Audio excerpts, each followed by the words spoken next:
always been something more to me. Seeing so many people lack the opportunity to do so as well never really sat right with me. And I felt as if, you know, that wasn't right. It wasn't right that anyone should be deprived of access to their basic needs simply because of where and how they were born. I think senior year, we were at the Samba room. We were under the Samba program with BMB. We were creating these electricity generating water filtration bikes. And so they offered me and my co-founder a scholarship for the master's program. I took it and went into sustainability thinking, okay, so right now we try to provide electricity and water to marginalized communities. But what else is there? Because I'm pretty sure that there's more to poverty alleviation than the provision of these two services. And so I went into the master's wanting to see a more systemic approach to this issue we have in the country. And that's how I fell into sustainability.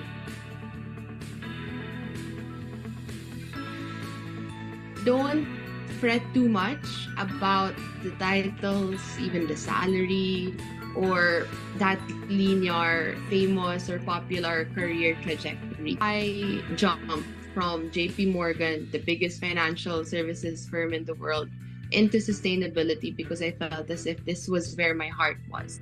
Go where your heart is, because where your heart is where you'll find both your passion and the ability to always go the extra mile because you enjoy it.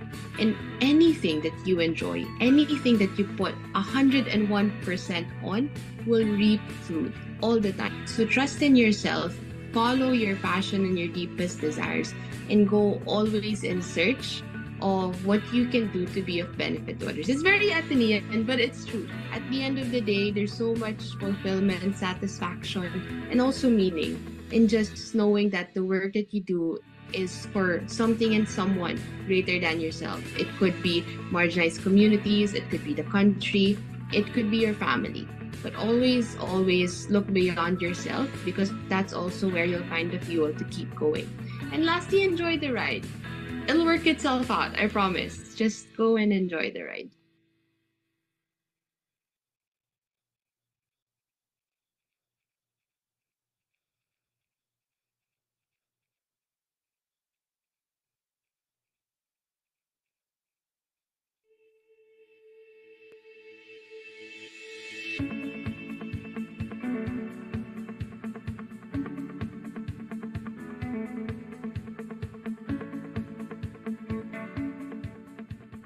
Running from the main buildings to Bellarmine Hall, also going to the observatory. Because the walk from cafeteria to the observatory is all tree lined. It helps me to reflect because we're always on the go. I did my major in environmental science and my minor in economics. Now I am based in Texas. I am the vice president of ESG. I'm the head of sustainability and governance for a consumer goods company. And I'm very sure Ateneans will know some of the products we sell. We own Hydro Flask, for example. And I've heard it is so popular in Ateneo. The person for others mentality is still so strong in me. It has made such an impression and it changed my life talaga when I learned about it. I remember I'm not doing it for me, but I'm doing it for future generations because it's greater than yourself. So I think that has continued to be the motivation for me to do this, even when the job is tough. The second is excellence in everything I do. Those two are, I think, what I've taken from Ateneo. You're sharing an inconvenient truth to people, and they're not always rewarded to think that way. You're basically challenging the very structures, the very foundation of what it is to make money in the world today, right? Sino ba naman ako to challenge them? But yes, I have to. The second is, look, I am a person of color. The fact that people don't know what a Filipino is. Who are you? Do you have the credibility to talk about this? There's a lot of things I have to overcome from a who am I perspective. Those two are my biggest challenges. Passion is important, but it is not enough to get you as far as even where I am. So definitely learning about the issues that you want to solve for. And I'm not saying you have to take a science background. If your issue is social justice and climate impact, do development studies, right? Try to understand how these issues impact people. If that is what you want to do. I believe the reason why I'm here in my role, I mean, I'm the most senior Asian female in this American company. It was partly because I really put in the work of understanding the technical issues that underpin a lot of the poly crisis we face today. And that's why I did economics as well. Try not to be too niche in what you're doing. Learn a bit about different things and try to see how they all connect. But the second, especially for Filipinos, do not believe the colonial narratives that people have told us. We are as good and as excellent as any other American, British. I went to Oxford, and Dr. Dairit, shout out to Dr. Dairit, he was like, no, you have what it takes. You are going to Oxford. And that changed my life. It opened my eyes to I am as good as Bill Clinton. I am as good as these people who went to Oxford. So if I am this good, what change can I enable? We are the most impacted by climate change, and yet we are not the ones who are significantly contributing to it. So to be able to have that level of resilience and to believe that the Filipino story is a story of resilience and not these colonial narratives, plus the fact that I learned so much technical knowledge about a particular issue, that combo is so unbeatable. Ateneans, you have what it takes. Stop believing the narratives of what other people are telling you. Believe in your own narrative. You can create your own narrative, and you'll never know, magic will happen. I was very person for other centric, and if this is where the Lord put me and this is where the Lord wants to use my talent, then so be it.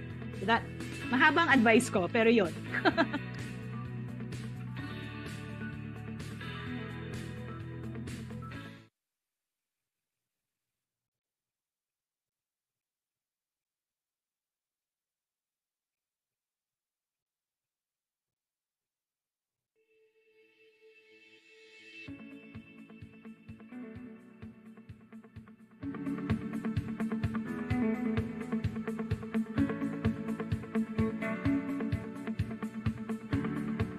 One is a college quadrangle. I don't know if you still call it that, but that's number one, where we hung out as freshmen. Second, the cafeteria, the college cafeteria. I was one of those people who stayed there all day, really just because those are places we spent time in and had happy memories being at.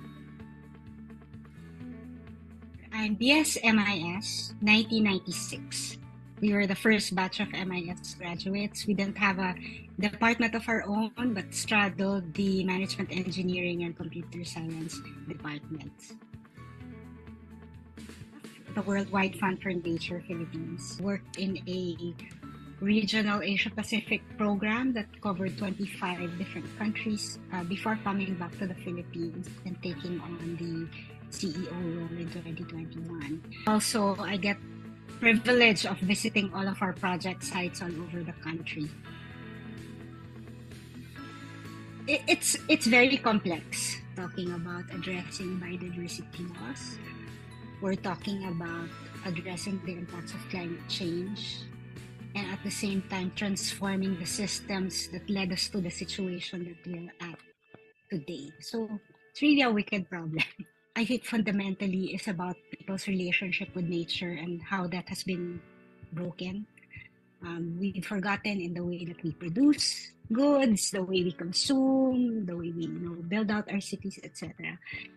How deeply connected we are with nature, and that we're actually part of biodiversity. People in sustainability have an important role in terms of repairing the relationship of people and nature. So I think sustainability as a discipline will become like any other discipline that companies have. So you have accounting departments, you have HR departments. Sustainability will be one, or is already one. We can certainly see that happening in all the companies that partner with WWF. And really, there is no better time to do that than now. Be the ones in the forefront, leading the shaping of this, because we certainly need faster action and faster impact. So please do it. Of course, I will make a pitch for WWF. Please consider us as one of the places to look at after graduating.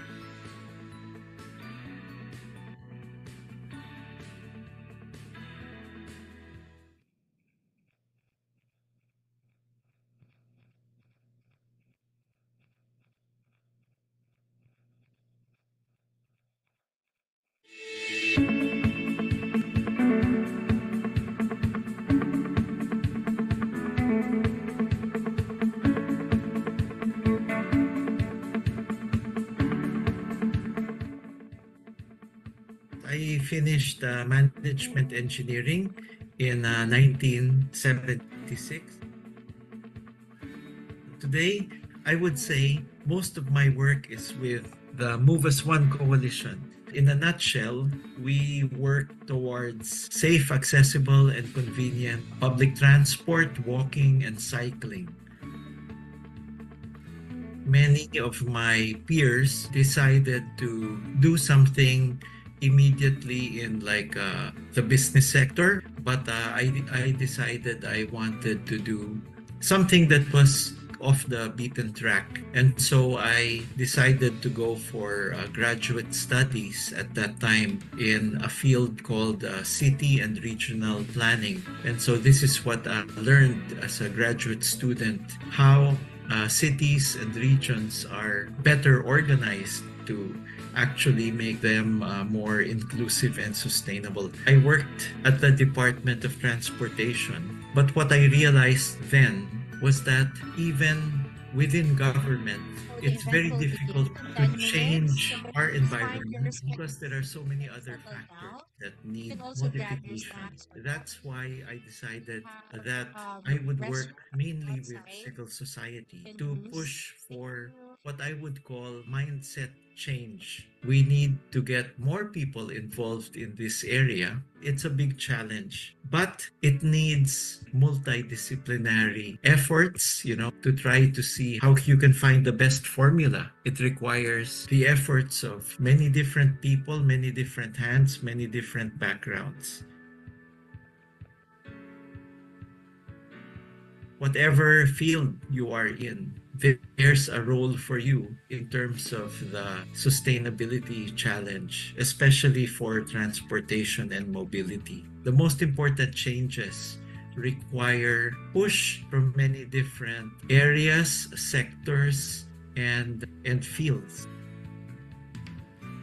One, that there are more opportunities for actually influencing what happens using our social media reach. Second, so many people share these dreams. Every day there are more people who, in a way, volunteer in their own circles, in their own communities. My sense is, if we work together on this and make them aware of what is possible, we will get to where we want to go. So I'd say I'm more hopeful today than I was 10 years ago, because I can see so many more people of all persuasions, of all backgrounds, willing to work and push also in the same direction.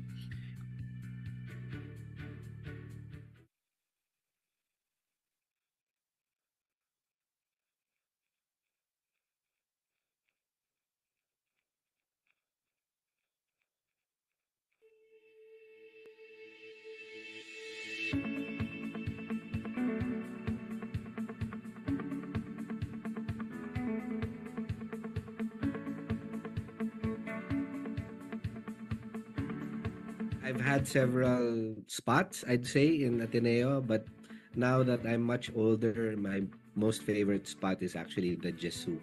And walking down the football field, the walk path, especially when it's the end of the afternoon, seeing the sunset.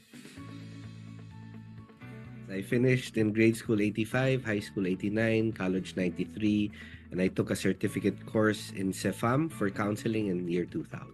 I finished a degree with Bachelor of Science in Management Engineering in 1990. True to who I am, I carry a lot of hats. So first, I'm a co-founder and a director of a social enterprise called Organic Options Inc. With the mission of improving lives of our customers, including the farmers.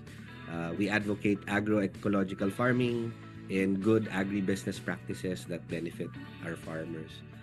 Secondly, I'm the Sustainable Development Projects Officer and consultant of the Quezon City local government. The biggest challenge of sustainability is its complexity. So getting discouraged and the negativity and the inability to look at long-term objectives. Many of the things that we actually do, we will not see the fruits of the efforts. Many still don't understand and appreciate it. Many feel that the discussion of sustainability is such in a high level, okay, too ideal, too complex. Okay, it takes too long. The reality is we have to act now. There has been a lot of improvements, but we have a lot of catching up to do. For the Ateneans, find good mentors. If you want to go into sustainability, get to meet them, learn from them. We have to keep learning, because a lot of the things that I learned, I didn't learn through formal schooling. But there's also such a learning as well as simply learning by doing or living it, seeing it in action, so that you can feel the impact, whether it's sustainability or not. I think what we should really do is that we should follow our passions. Many of the times, when it's something that you're passionate about, it may not necessarily bring in the pesos and cents.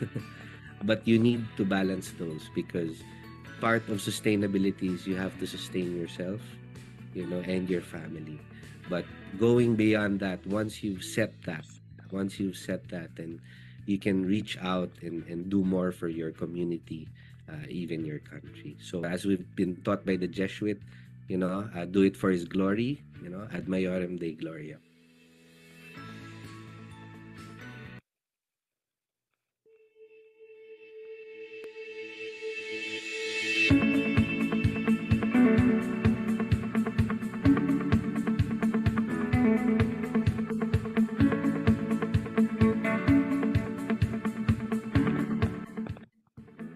Would definitely be a mix between Moro, because I used to play badminton for the team, and of course the Samba Room with my Samba group, which I co-founded BMP Solutions with, and of course with the badminton varsity.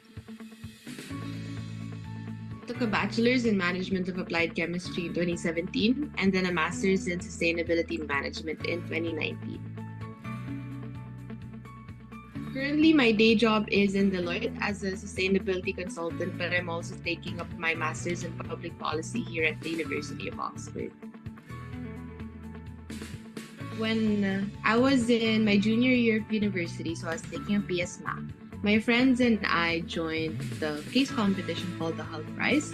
And because of the Hull Prize, we were asked to go out and look at urban poverty as a case. And we did. We visited marginalized communities along the floodway in my province of Rizal.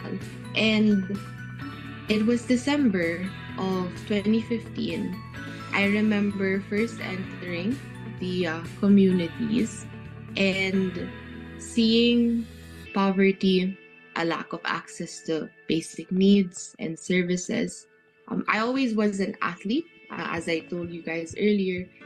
So dreaming and working for my dream has always been something core to me. Seeing so many people lack the opportunity to do so as well never really sat right with me. And I felt as if, that wasn't right. It wasn't right that anyone should be deprived of access to their basic needs simply because of where and how they were born. I think senior year, we were at the Samba Room. We were under the SOMBA program with BMB. We were creating these electricity generating water filtration bikes. And so they offered me and my co-founder a scholarship for the master's program. I took it and went into sustainability thinking, okay, so right now we try to provide electricity and water to marginalized communities. But what else is there? Because I'm pretty sure that there's more to poverty alleviation than the provision of these two services. And so I went into the master's wanting to see a more systemic approach to this issue we have in the country. And that's how I fell into sustainability.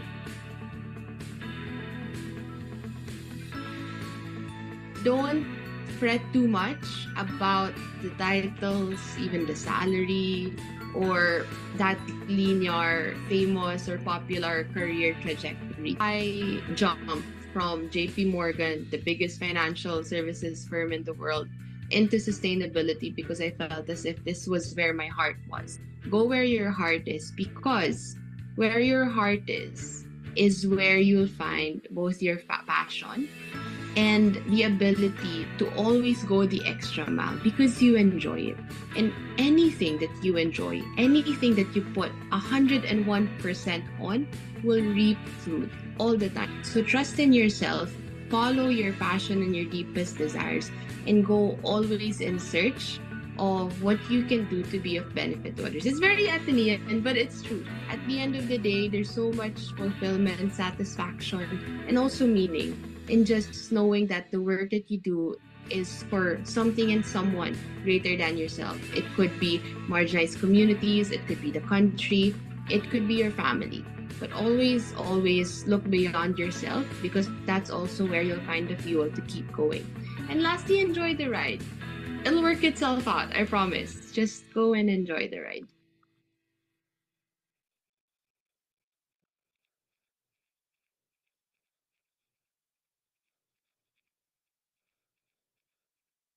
Okay, good morning everyone. So we will start in a bit. Um, you can now settle down and find your respective seats. And also we would like to acknowledge our participants from our Zoom. There are 30 participants right now.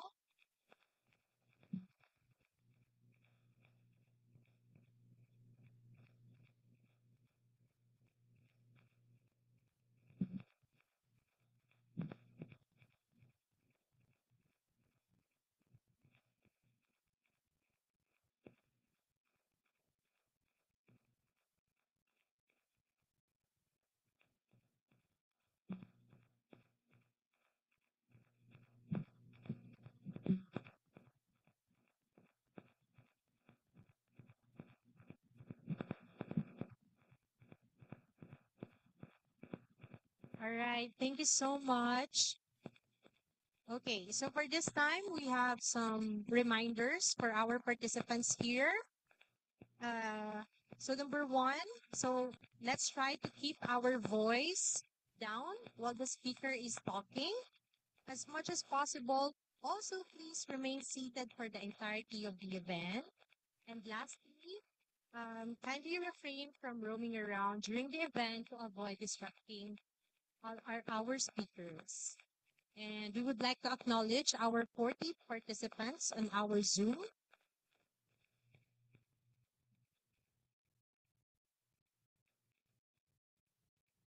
The Ateneo Institute of Sustainability, in collaboration with the Ateneo Wild, is proud to announce the launch of our Wild Campus, the Ateneo Wild Exhibit.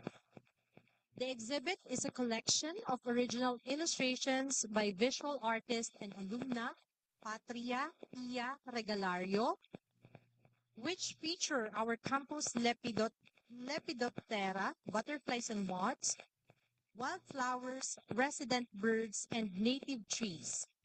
The same illustration can be found in the Ateneo Wild Coloring Books.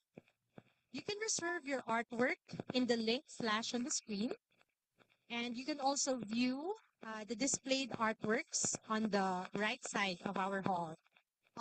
Please also be reminded that there are more artworks available. You can also click the link for the entirety of the catalog. So, good morning, everyone. Welcome to Blue Roots, Stories of Filipino Sustainability Leaders, organized by Ateneo Institute of Sustainability, together with Ateneo Graduate School of Business and the John Gokongwei School of Management. I am Angel Mata Hamilan, the Program Officer for Organizational Sustainability of Ateneo Institute of Sustainability, and I am excited and thrilled to be your host today. So before we formally begin, let us take a moment of reflection through a prayer to be led by Miss Chris Lakdao, the Program Head for Sustainable Development Goals. I'd like to ask everyone to please stand.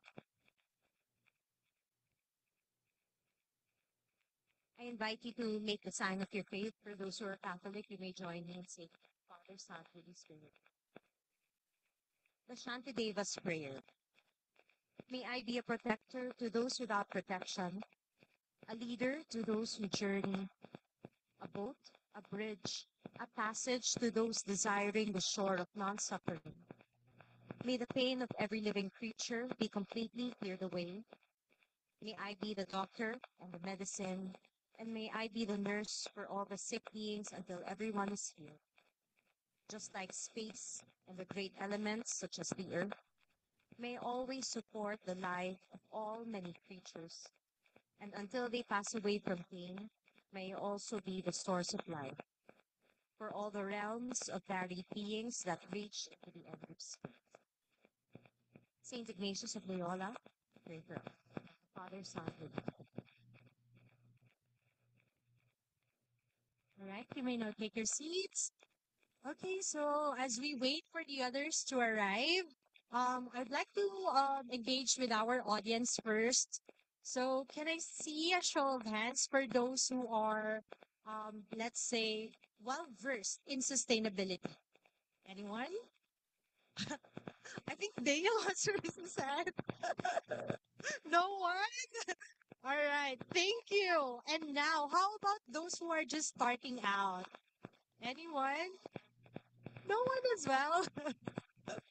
All right. So wonderful. No matter where you are on your journey, please be reminded that we are delighted to have each and every one of you here, especially those who are here offline and our Zoom participants. We have how many we have right now?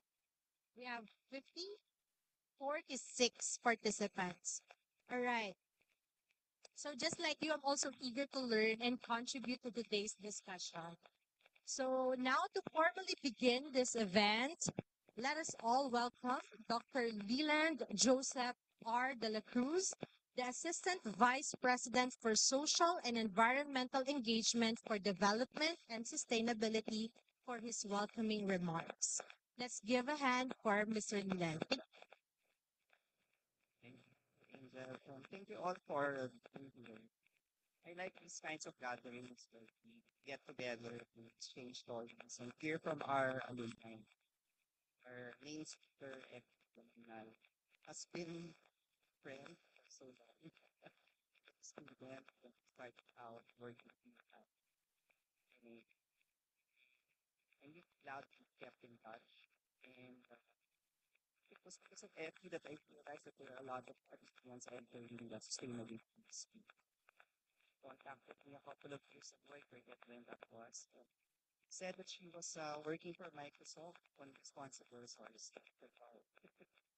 It's great. And she came and talked to some of our undergraduate students about the work that she was doing. And recently had an event where we gathered at the sustainability. It was quite sizable crowd on site and online. It was really heartwarming. Applicants are starting to take over this particular space. This with some of the forerunners in that space. I found out really recently that this number one and former student is sustainability at Rivaldo. We have Vicky Desirous here from Environmental Science, who's speaking about. And so many other Ateneans occupying this particular space. And I think that's good. it's good for the environment, for the country, for the world, that Ateneans are demonstrating their being person for others in the sustainability space. We have to be a force for good. We have to come up with creative solutions to this pressing problem of sustainability. And it's also nice that a lot of them are occupying positions in the corporate sector because this is where we for to think about how we can do sustainability within that particular sphere. So I really look forward to this 21 of ours and Ephi for this week and I hope to learn about from this particular part. Thank you all again for coming. Okay, thank you, Dr. De La Cruz, for that insightful and inspiring words. Now we will move on to the main part of our program, which features our keynote address, followed by a panel discussion. So it is my pleasure to introduce our speaker for today. Our speaker is the co-founder and CEO of Context Nature and has been involved in several Fortune 500 companies such as Selection, Palm, SAP, and Microsoft. She has helped teams through her skills in process improvement, systems thinking, supply chain management, among many others. She graduated AV Political Science with a minor in Japanese Studies at the Ateneo de Manila University. She obtained her master's degree with a special major in environmental policy research and management, business, public administration, and environmental science. Join me in welcoming our guest for today, Ms. Ephi Banaynal de la Cruz. Let's give her a round of applause.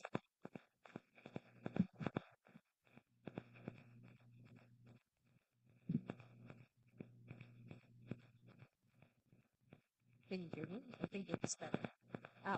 Can we check online? Because I think we were having trouble with hearing us. Is the audio better now? So once again, thank you so much, my angel. Thank you for the warm welcome. When I first reached out,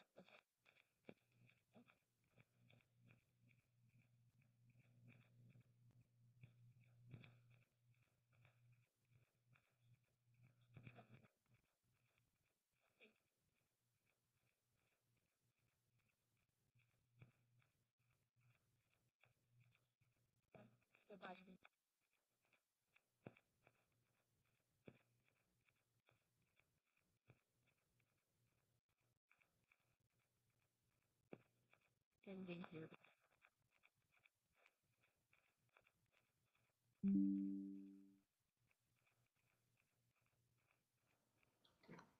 If you can speak louder. Is this better? Okay. Is it better? Hello? Wala. Hello, online. Can you hear me?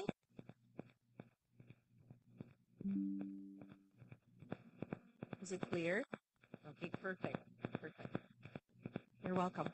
So I grabbed the snip of the prayer because I thought this was going to be a good way to frame up what I wanted to share with you this morning, this afternoon, this evening, wherever you are in the world right now. May I be a protector to those without protection, a leader to those who journey, a boat, a bridge, a passage to those desiring the shore of non-suffering. May the pain of every living creature be completely cleared away. May I be the doctor and the medicine, and may I be the nurse for all sick beings until everyone is healed. Just like space and the great elements such as earth, may I always support the life of all the many creatures. And until they pass away from pain, may I also be the source of life for all the realms of varied beings that reach into the ends of space. I wanted to read it again because as we were doing the prayer, it reminded me of why I chose this path of sustainability. Back then, when we were growing up, we were asked the question, what do you want to be when you grow up? Right? And I remember answering three different professions, and that was persistent throughout. I wanted to be a teacher. I had a lot of respect for those that were teaching us. I went to Maryknoll, first batch graduating, last batch, I should say, graduating Maryknoll grade school. And then we were the first batch of Miriam High School. I had a lot of respect for our teachers who were always so patient and kind. And then I also thought that I wanted to be a doctor. There was something about doctors that you're always there when someone is sick, when someone needs help. So there was that healing component. And then there was a time where I said, I would love to be president. So, nagbabago na yung ambisyon. During that time, that's why I pursued political science, is because I thought that my path would be in government, sustainable development, to merge all three disciplines. And during that time, I was reminded by Solvi that we were both in Central Board here in Ateneo, and that was my entry into service. And then I was very active in Entablado, for those of you who are alumni here. So for the 3 years of college, Entablado was the center of my extracurricular activities. But more than just being an extracurricular activity, it was an opportunity for me to express that advocacy side of me. Because Entablado, especially at that time, we were really emphasizing socio-political advocacy. Makatulong, makahubog ng lipunang bulat sa katotohanan. I still remember it 25 years later. Yun talaga yun ang nag-attract sa akin to join Entablado. And I remember during that time, we were also able to put together a production together with now my husband. We've been together now for 30 years, married 25, almost 25. We put together a production called Agnas sa Laman, The Rotting of the Flesh. And this was based on our national hero's book, unang book, Noli Me Tangere. And when we put that production together, our aspiration was to use the story of Noli Me Tangere to mirror the ills that still existed in society at that time.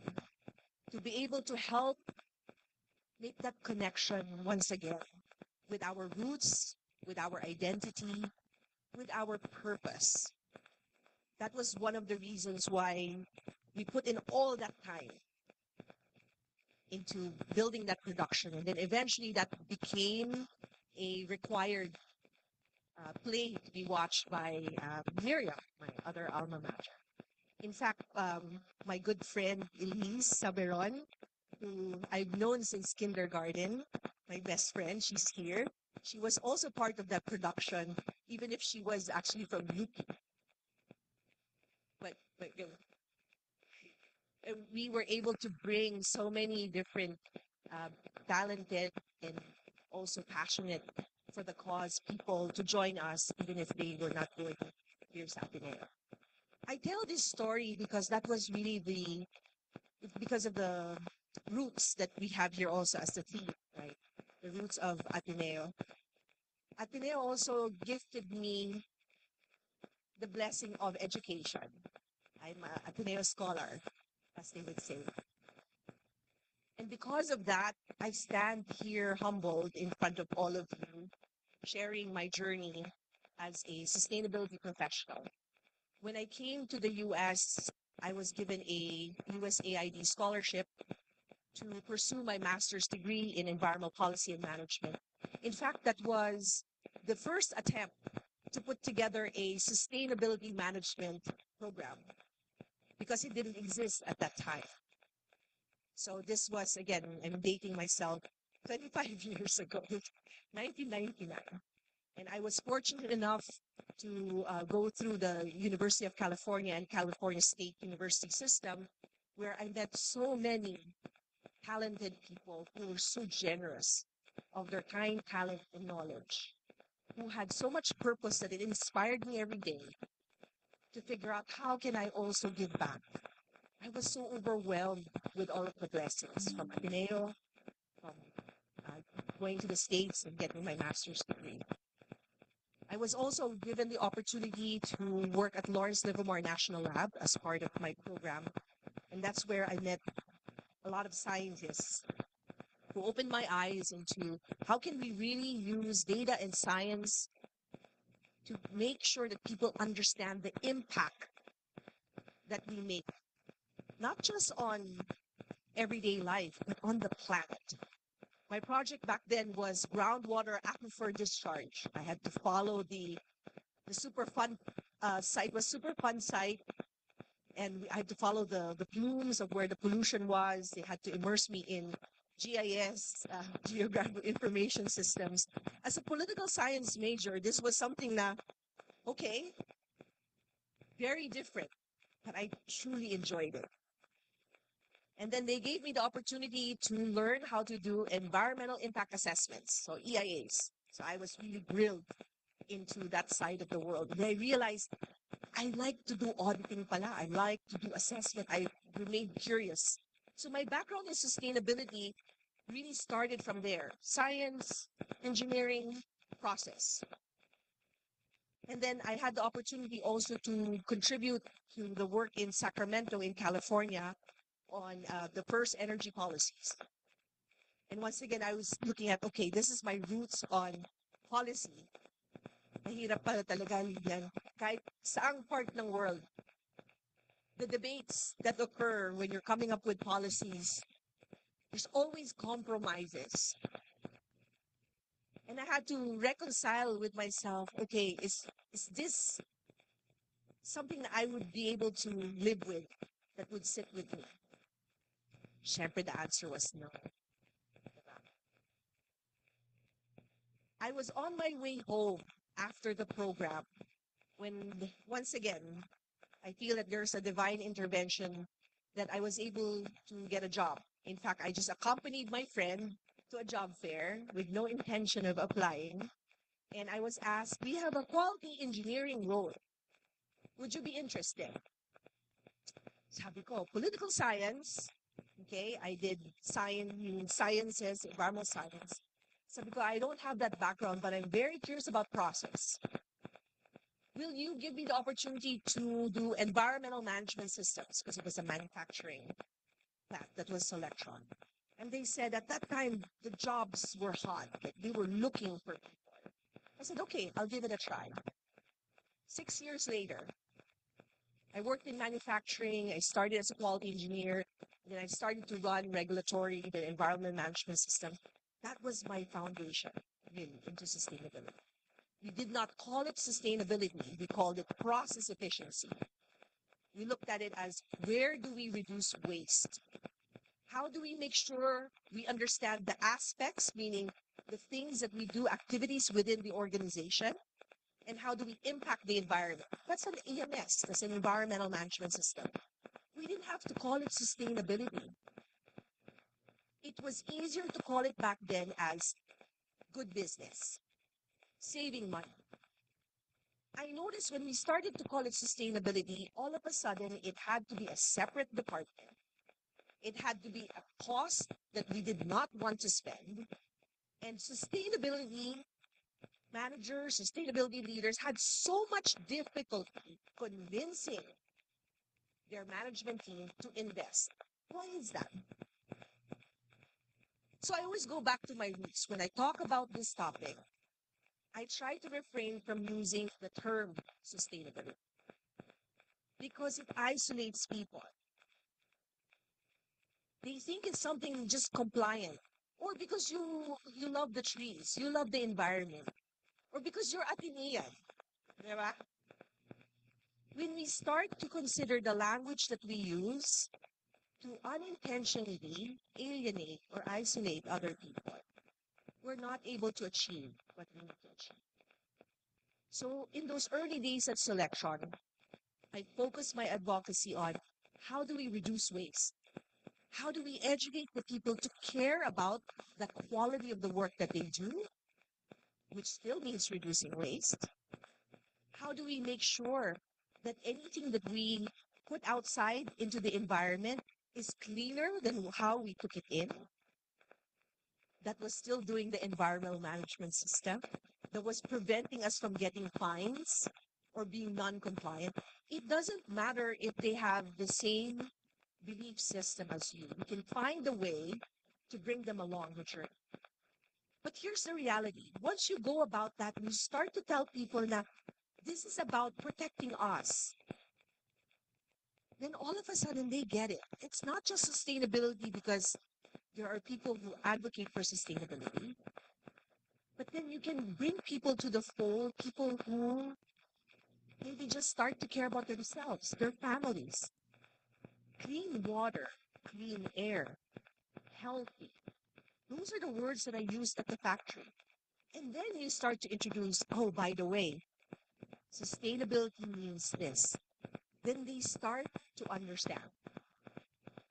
Bridging the language has been one important lesson for me when I started my journey.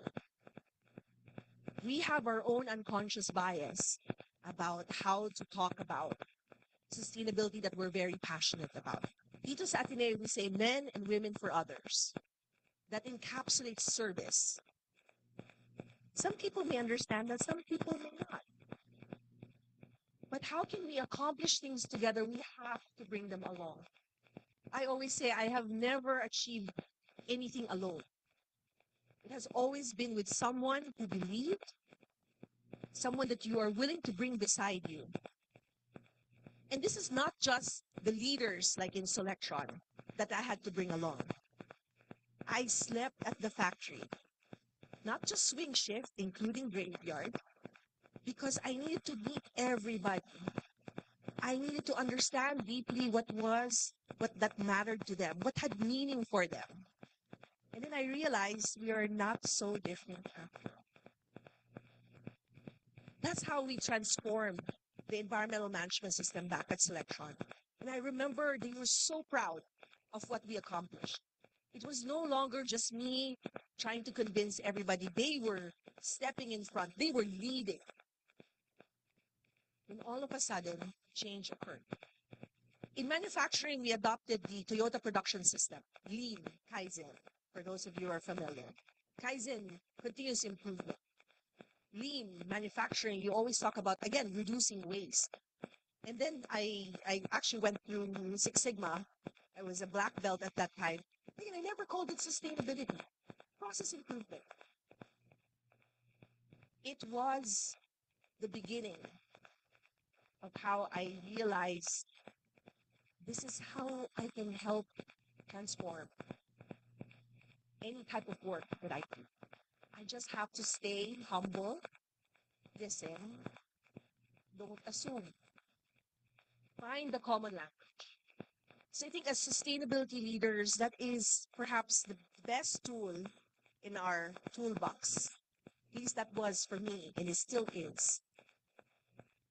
Fast forward a little bit, when I went into POM, so from leading the Americas for selection, I took a program manager role at POM. People at that time would say, why would you step down? For me, it was a step up in the right direction. The title had nothing to do with it. The opportunity to learn, to contribute, it was there. Environmental stewardship, that was my job. And the first, perhaps still the only one, was the title of Senior Program Manager of Environmental Stewardship. And my job was beyond compliance. I had product, I had the facilities, and then I had the people. And I was able to learn and introduce back into the organization and the industry design for the environment, life cycle assessment. So those are now more tangible tools that I use to transform the conversation around sustainability. I was able to help certify LEED Platinum, our building. At that time, it was still a new standard, the green building standard. And then we also was the very first closed loop on waste for the cafeteria. So all of our prep vegetable and fruit waste went into our backyard where the employees took turns turning it over because we were creating our own compost. And then everybody in the organization is bringing their own durables if they want to take home food. So we were already eliminating waste during those days. Wala pang reusable bags nun eh. In fact, that was one of our first projects. We have the tawag pa namin, palm green reusable bag because we were eliminating all of the paper bags and single-use plastic from our retail stores. So therefore, we had to do it all around. Then I went to SAP, and that's when I learned how software can really help enable scale. But I missed the hardware. So when Microsoft asked me to join the organization and have the opportunity to lead global supply chain for hardware, and it was on social environmental accountability, another new term. What's that called? Sustainability. Social environmental accountability. And then I made it as responsible sourcing because I wanted to not be a compliance organization on the side. I actually moved myself into the sourcing organization, which everybody said, why would you do that? Because I wanted to know what the sourcing managers talked about within the closed doors that they tend to not tell the compliance person, which was very true. All of a sudden, we found all the areas that can really change the conversation, from supplier qualification, management, and end of life, supplier scorecards and criteria. When we were in compliance, we hardly got in. It was very difficult. You were the police. You had to be there to audit and assess. They cleaned up when you came. But when I was sourcing management, I came with the sourcing managers. I was there to help. It really transformed the conversation. Again, another example of what I believe that you have to find ways to embed into the organization. It didn't matter to me what title I had or what others perceived as the accountability that you had. I wanted to find where I can be beside the person I needed to influence, the person who really made the decision. In that case, it was sourcing. Then we called it responsible sourcing. They always joke that I was the responsible of the sourcing people because everybody was a sourcing manager, sourcing engineer, and then I was head of responsible sourcing. Kaya sabi ko, di lahat na rin kayo, right? Everybody can be responsible sourcing. But then that success of the team allowed me to step into the role to create the very first organization central for Microsoft, which I then was able to call Supply Chain Integrity. Can you see how I was thinking, how do I progress the agenda? From accountability to naming the department as responsible to calling it integrity. And it was approved. So it was the first time that Microsoft had a central function that became the hub for all compliance and due diligence.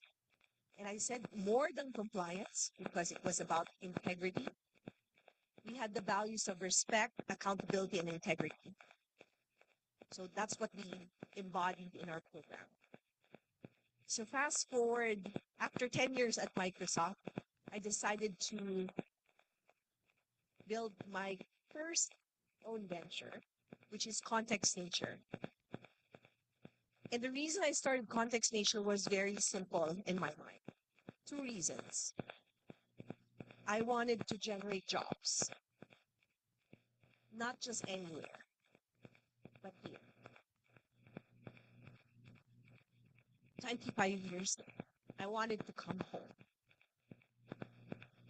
I've been all over the world with my jobs, especially at Microsoft, all throughout Asia, Europe, And there was always still something about coming home. I miss being on campus. I miss being around my kababayans. It was such a treat to talk in Filipino for almost 2 weeks straight. That's why I have to I can still speak in English. There's still something different about being home and being with all of you. That's why I know this is why I have to be here and why I need to start and be part of this organization. The second reason is that it is time to make sure that those who do not have a voice have a seat at the table. So, which is why we have started this company with my co-founder, Sylvia Vaquer, to put nature on our board. So we are a C Corp in the US, public benefit corporation, but we are making it public to everyone. We did it even when we founded it last year, that we are putting a seat on our board, a voting seat, a director seat for nature. And we are working with nature representatives like the indigenous peoples, and we're going to establish a separate entity. I'm often asked the question, why? And sometimes I say, why not? Or why are you even asking that question?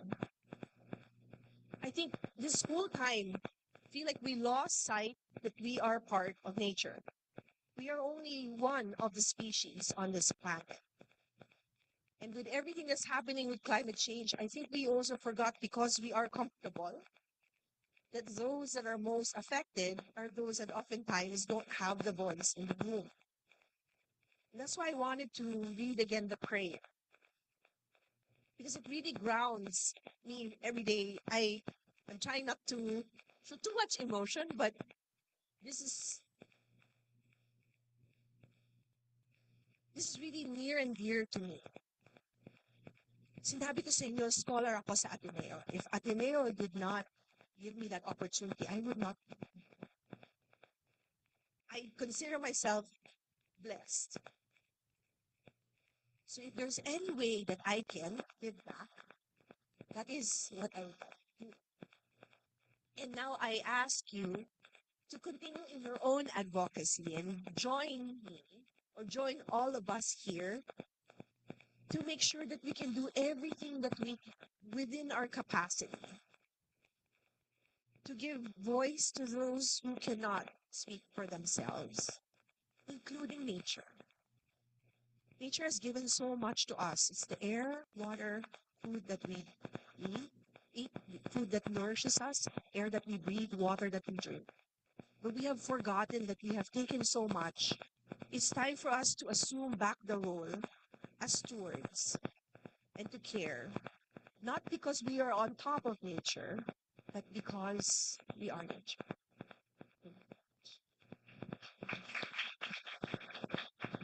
Thank you so much, Miss Effie, for being an inspiration for all of us. Okay. So, your expertise and perspective truly enrich our understanding, and we look forward to apply them in the future. So, it is indeed true that in order to bring others together with us, we have to bring them along.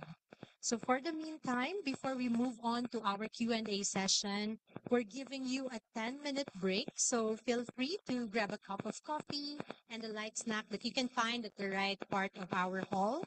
And also, you can prepare your questions for Miss Effie later in our Q&A session. Thank you.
running from the main buildings to Bellarmine Hall, also going to the observatory. Because the walk from cafeteria to the observatory is all tree lined. It helps me to reflect because we're always on the go. I did my major in environmental science and my minor in economics. Now I am based in Texas. I am the vice president of ESG. I'm the head of sustainability and governance for a consumer goods company. And I'm very sure Ateneans will know some of the products we sell. We own Hydro Flask, for example. And I've heard it's so popular in Ateneo. Person for others mentality is still so strong in me. It has made such an impression in the really it changed my life. Talaga when I heard about it. I remember I'm not doing it for me, but I'm doing it for future generations because it's greater than yourself. So I think that has continued to be the motivation for me to do this, even when the job is tough. The second is excellence in everything I do. Those two are, I think, what I've taken from Ateneo. You're sharing an inconvenient truth to people, and they're not always rewarded to think that way. Basically challenging the very structures, the very foundation of what it is to make money in the world today. Right? Sino ba naman ako to make talents now? But yes, I have to. The second is, look, I am a person of color. The fact that people don't know what a Filipino is. Who are you? Do you have the credibility to talk about this? There's a lot of things I have to overcome from a who am I perspective. Those two are my biggest challenges. Passion is important, but it is not enough to get you as far as even where I am. So definitely learning about the issues that you want to solve for. And I'm not saying you have to background. If your issue is social justice and climate impact, do development studies, right? Try to understand how these issues impact people. If that is what you want to do. I believe the reason why I'm here in my role, I mean, I'm the most senior Asian female in this American company. It was partly because I really put in the work of understanding the technical issues that underpin a lot of the poly crisis we face today. And that's why I did economics as well. Trying not to be too niche in what you're doing. Learn a bit about different things and try to see how they all connect. But the second, especially for Filipinos, do not believe the colonial narratives that people have told us. We are as good and as excellent as any other American, British. I went to Oxford, and Dr. Dairit, shout out to Dr. Dairit, he was like, no, you have what it takes. You are going to Oxford. And that changed my life. It opened my eyes to I am as good as Bill Clinton. I am as good as these people who went to Oxford. So if I am this good, what change can I enable? We are the most impacted by climate change, and yet we are not the ones who are significantly contributing to it. So to be able to have that level of resilience and to believe that the Filipino story is a story of resilience and not these colonial narratives, plus the fact that I learned so much technical knowledge about a particular issue, that combo is so unbeatable. Ateneans, you have what it takes. Stop believing the narratives of what other people are telling you. Believe in your own narrative. You can create your own narrative, and you'll never know, magic will happen. I was very person for other centric, and if this is where the Lord put me and this is where the Lord wants to use my talent, then so be it. That's mahabang advice ko, pero yun.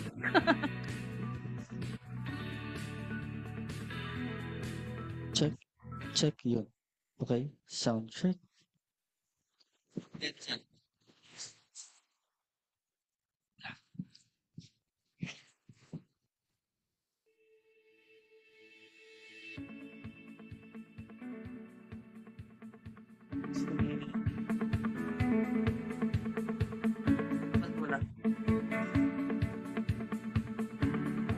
One is a college quadrangle. I don't know if you still call it that. But that's Ano? number one, where we hung out as freshmen. Second, the cafeteria, the college cafeteria. I was one of those people who stayed there all day, really just because those are places we spent time in and had happy memories being at. Bay natin yung mic, yung speaker. Yes, MIS, 1996.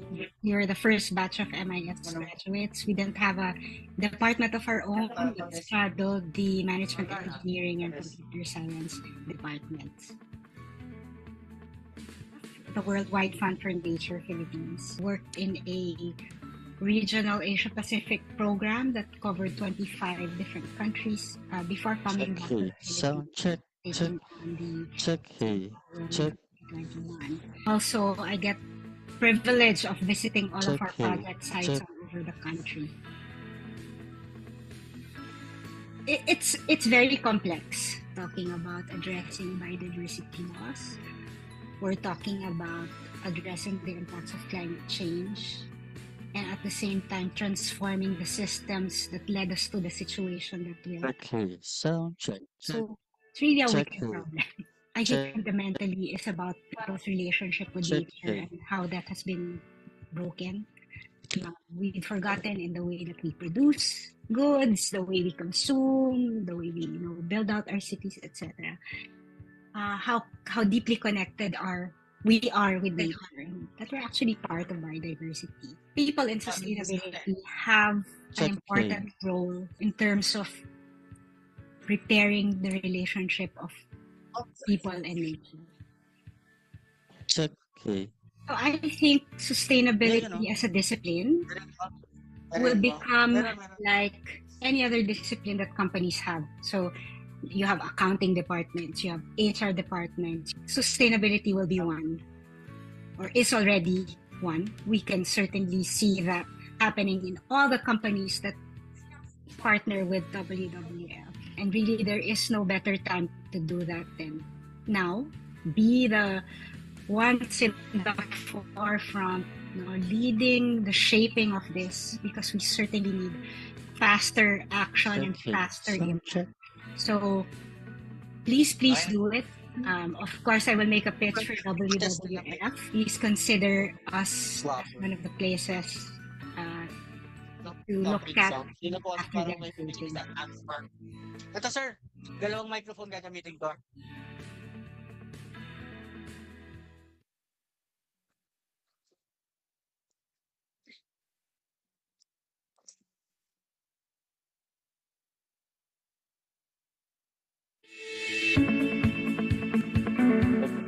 Check. Sir, yun mo, mic one.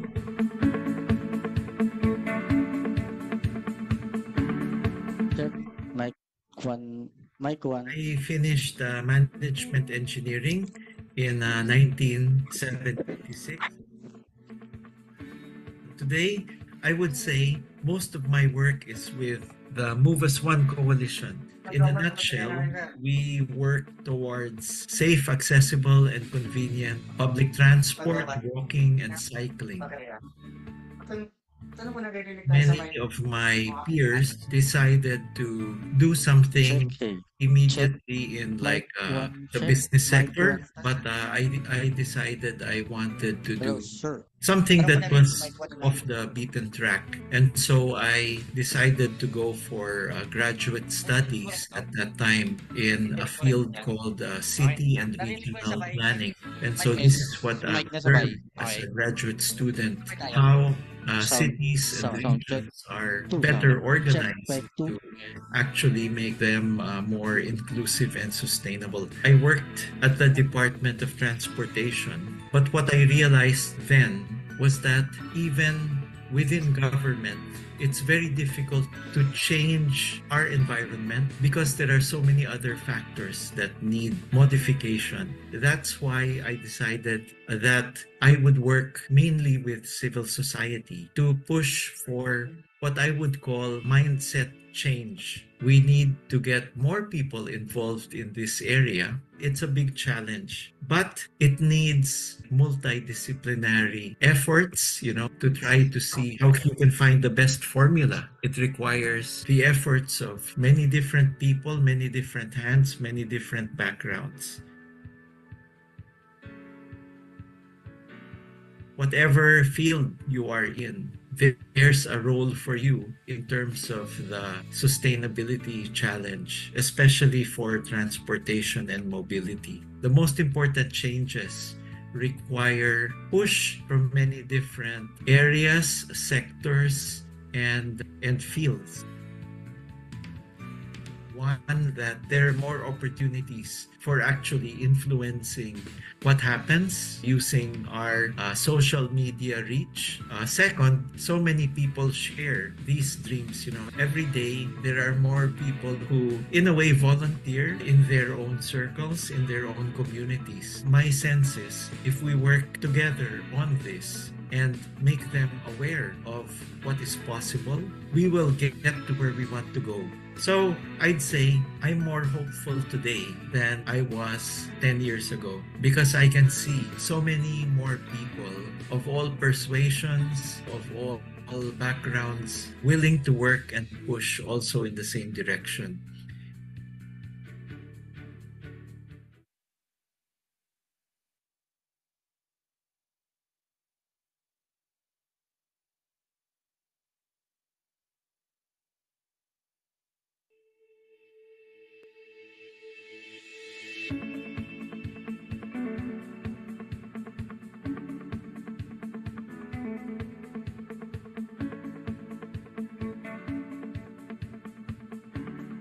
I've had several spots, I'd say, in Ateneo, but now that I'm much older, my most favorite spot is actually the Jesu. And May we request everyone? Eh, aba? Hello. All right. Uh, Hello. Oh, hello, hello. Mahina. Hello. Hello. Yes. All right. So may we request everybody to go back to their reserve seats? All right. May we request everyone to go back to their reserve seats? And we hope everyone enjoyed the light snacks we prepared for you. Okay. Sige na. Lahat Yeah. na natin. Sige nga, nasa may game. Wow, try. All right. Sound check. Sound, Ito, naan mo? sound check. Yes.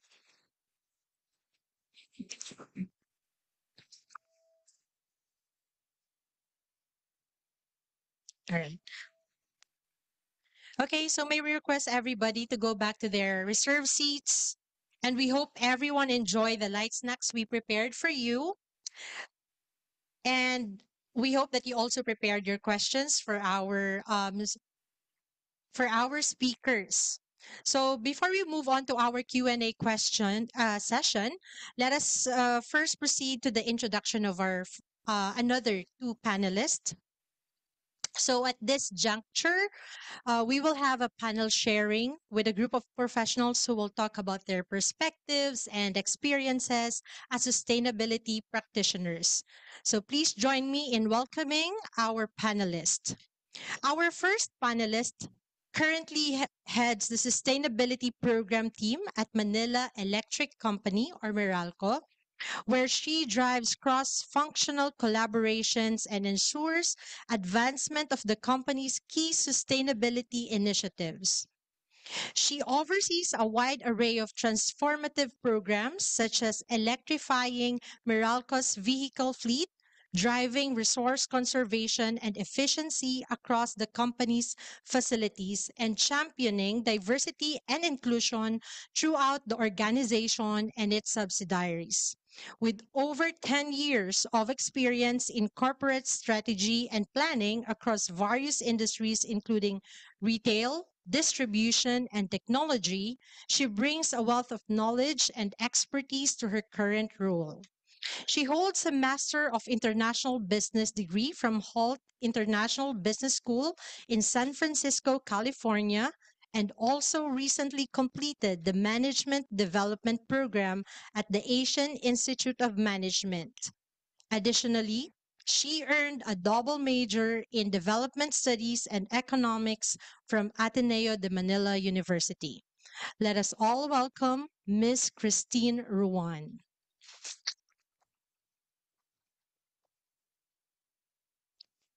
Our second panelist is the sustainability head of Security Bank Corporation and has led and managed the organization's sustainability management.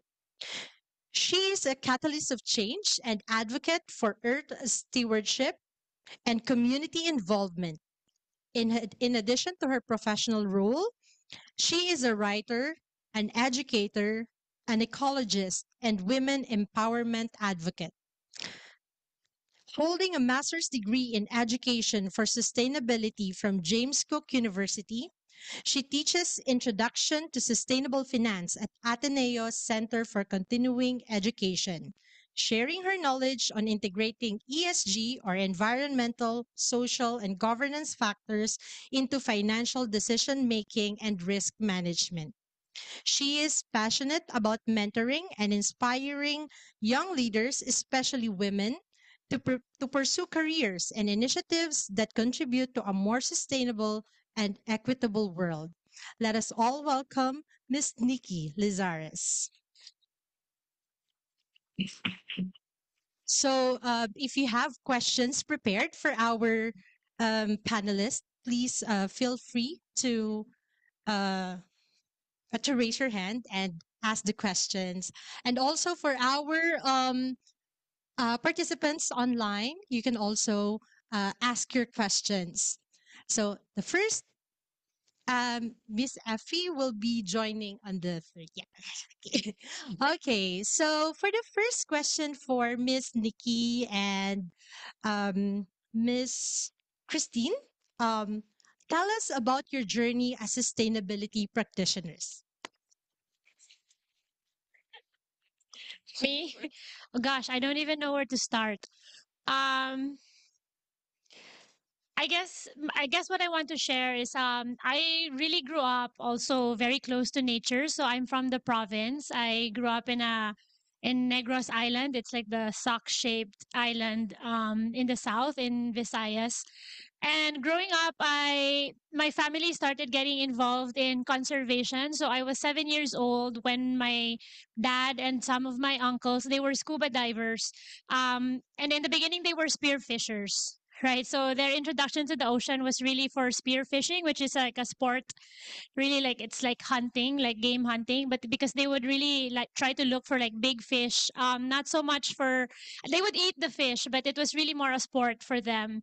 Anyway, they started scuba diving in the 70s and in the 80s, and around the 80s they were frequenting the south of Negros Occidental and an island called Danhugan Island. They would rent, they would rent the space for a little bit. They would put up tents. The island at the time was privately owned by the barangay captain of Barangay Bulata, which was on the mainland. And then they would really just stay there for a few nights. But eventually in the 90s, they discovered, or at least late in the 80s, they started realizing when they went diving that the big fish were disappearing. The sharks were disappearing. They weren't around anymore. And this coincided also with the shutdown of a really big mining company. So a mining operation was in Sipalay at the time. It was called Maricalum Mining Corporation, and they left behind a huge labor situation as well. So there was actually a big case against them because they left thousands of unpaid workers. But along with the thousands of unpaid workers that they left, they also left a lot of dynamite.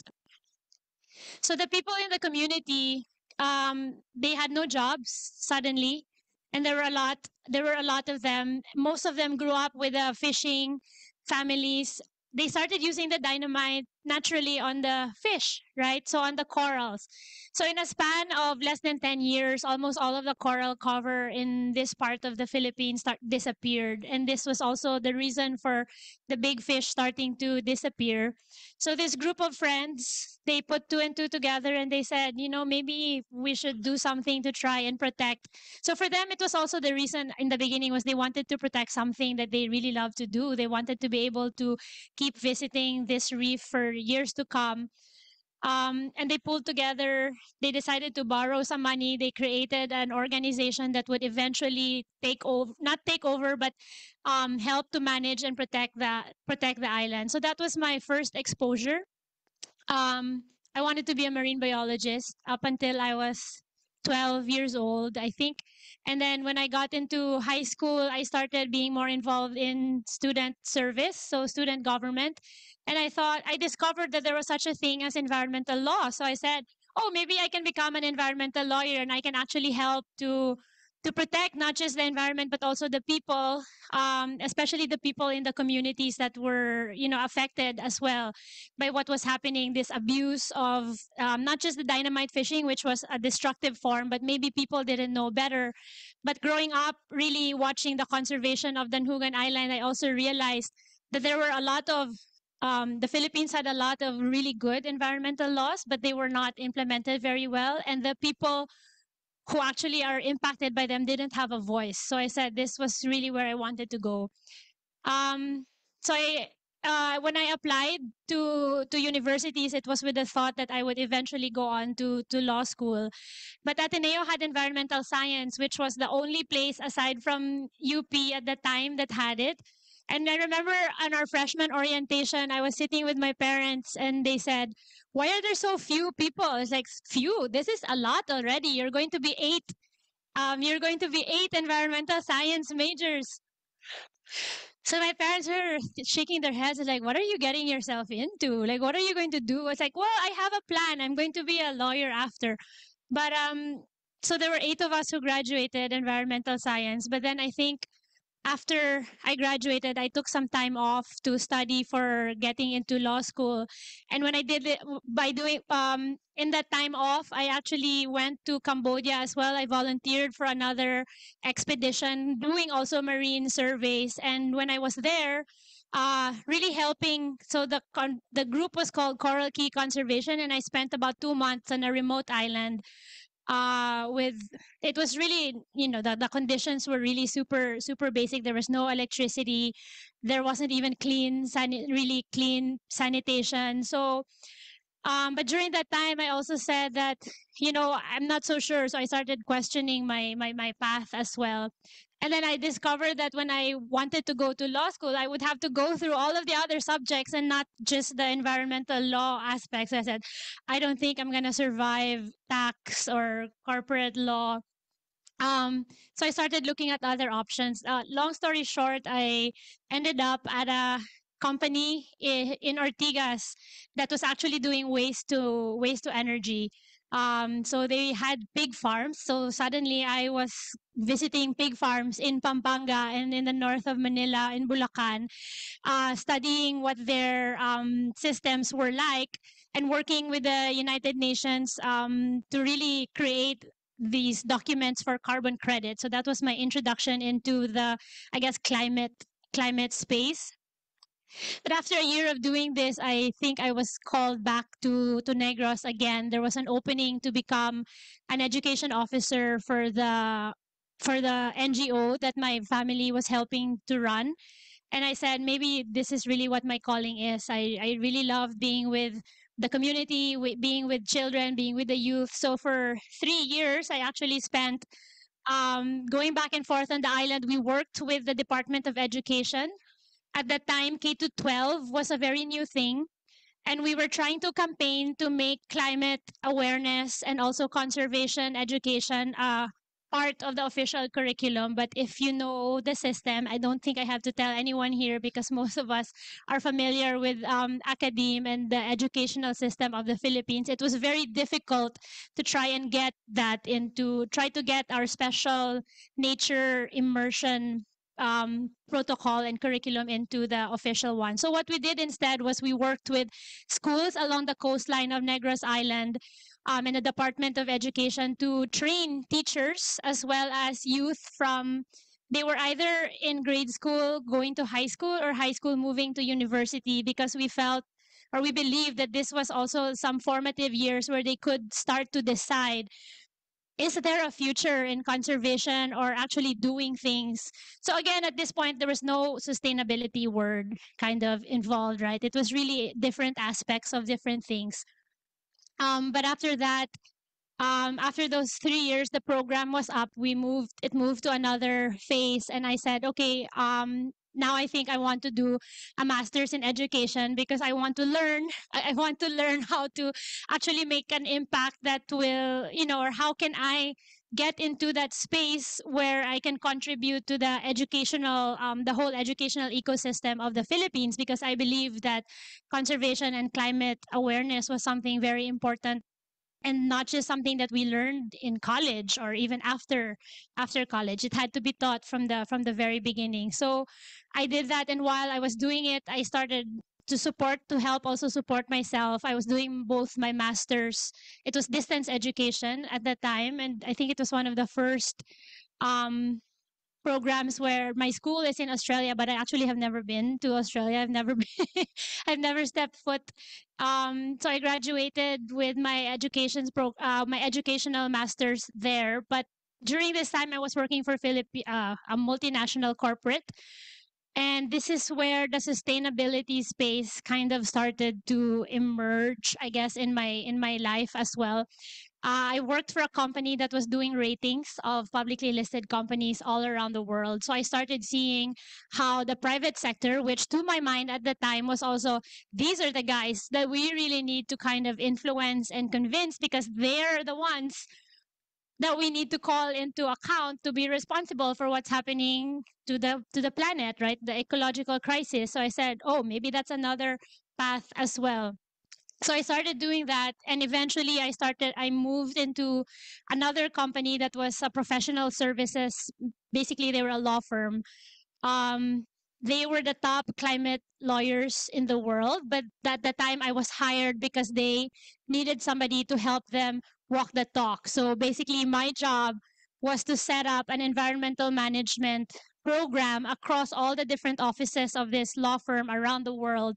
And it was through that I got exposed to policy and basically sustainability policy, the sustainable development goals.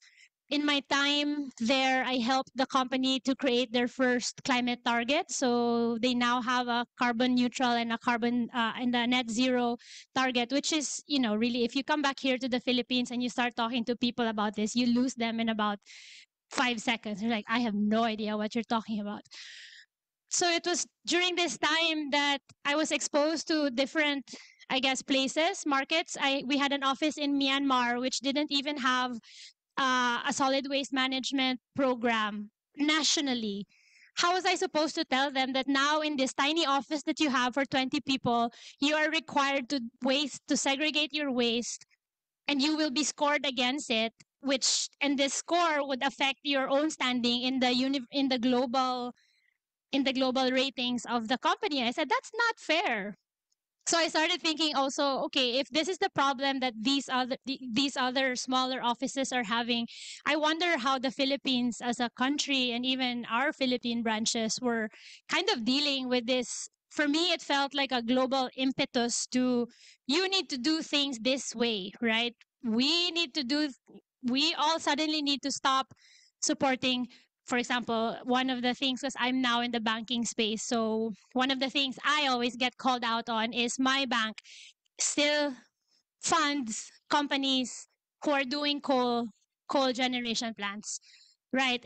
And what I always say, I always engage with the organizations that try to tell us you have to stop doing this, and I say I agree, but I cannot just tell my client I'm no longer supporting you. We need to be working with these people to also figure out, and at the same time, what is the whole ecosystem trying to do to even try to address this problem, because it's not just a problem of just stopping, it's still people's lives, people's livelihoods. So I think that's my zigzag that's my zigzag journey. At the end of the day, it really started with being very connected, feeling very connected with nature, and like seeing how communities also at the core really live their lives, and me wanting to, I guess for me it's also reconnecting with the community and helping them, because they're the ones that matter. And sometimes it feels, when you're in the sustainability space, we feel very disconnected from all of that. So I feel that's kind of where my journey started and is at right now. Hello. Okay, maybe first. Yes. Hello. So how do I follow that? um so actually my journey came a little late. No, it's not as young as Nikki says. So for me, I was in corporate strategy and planning for the longest time. So I entered my career, I was there. Um and then I entered Meralco, and I was under the sustain no, not I was under the strategy and business development office. I was under corporate strategy at that time. But then a new CEO came in around 2019, and then there was a reorganization. So in that sense, I was moved to corporate planning during that time. But then one of his advocacies also during that time is sustainability. So in 2019, he established the Sustainability Office of Meralco, and then um it was it's an energy company, right? So, and it's one of the oldest companies here in the Philippines. So sustainability then is very new to everyone. So, and then when we implemented, I think one of the first initiatives then was the single-use plastic ban. So right now in Meralco, we don't use single-use plastic. So and that was one of the initiatives of the sustainability office then. I wasn't there yet. But then around 2020, I think that was around 2020 or 2021, my boss, the chief sustainability officer then, he was just assigned as the new CSO. And then he was my old boss. So he was the VP for the strategy and business development office. And he was like, "Hey, do you want to join me in this office?" So I was like, okay, what role? And then he was like, "Oh, you can be under sustainability strategy." So he said like, "I plan to have a long-term sustainability strategy for Meralco." And I was like, "Okay, maybe that's something I could do." I was in corporate strategy for a long time. So maybe this is something new that we can learn from. So from then, so I joined him. But then it was my first month there. That was during the pandemic, and everyone hated Meralco because of the high billing. And we had to help out. I wasn't doing sustainability then because everyone just, there was a lot of customer complaints, etc. So I was like, okay. And I was thinking, okay, what am I doing here really? Am I doing operations now? But then, yeah. Eventually, that died down. So we started doing the long term sustainability strategy of Meralco. And right now, we have it across 3 horizons. We have until 2030, 2040, and 2050. And basically, it's a just orderly transition towards a clean energy. Um, from then, so I was working in sustainability strategy, but then the vacancy for the head of sustainability programs opened up. And I wasn't thinking of taking it, but he was like, "Hey, maybe you should take this because you were doing enablement programs anyway." So from then, I was like, okay, maybe this is something I could do. I've been doing this for quite some time. I've been talking to a lot of people, a lot of stakeholders around the company and the subsidiaries. So from then, I took it on.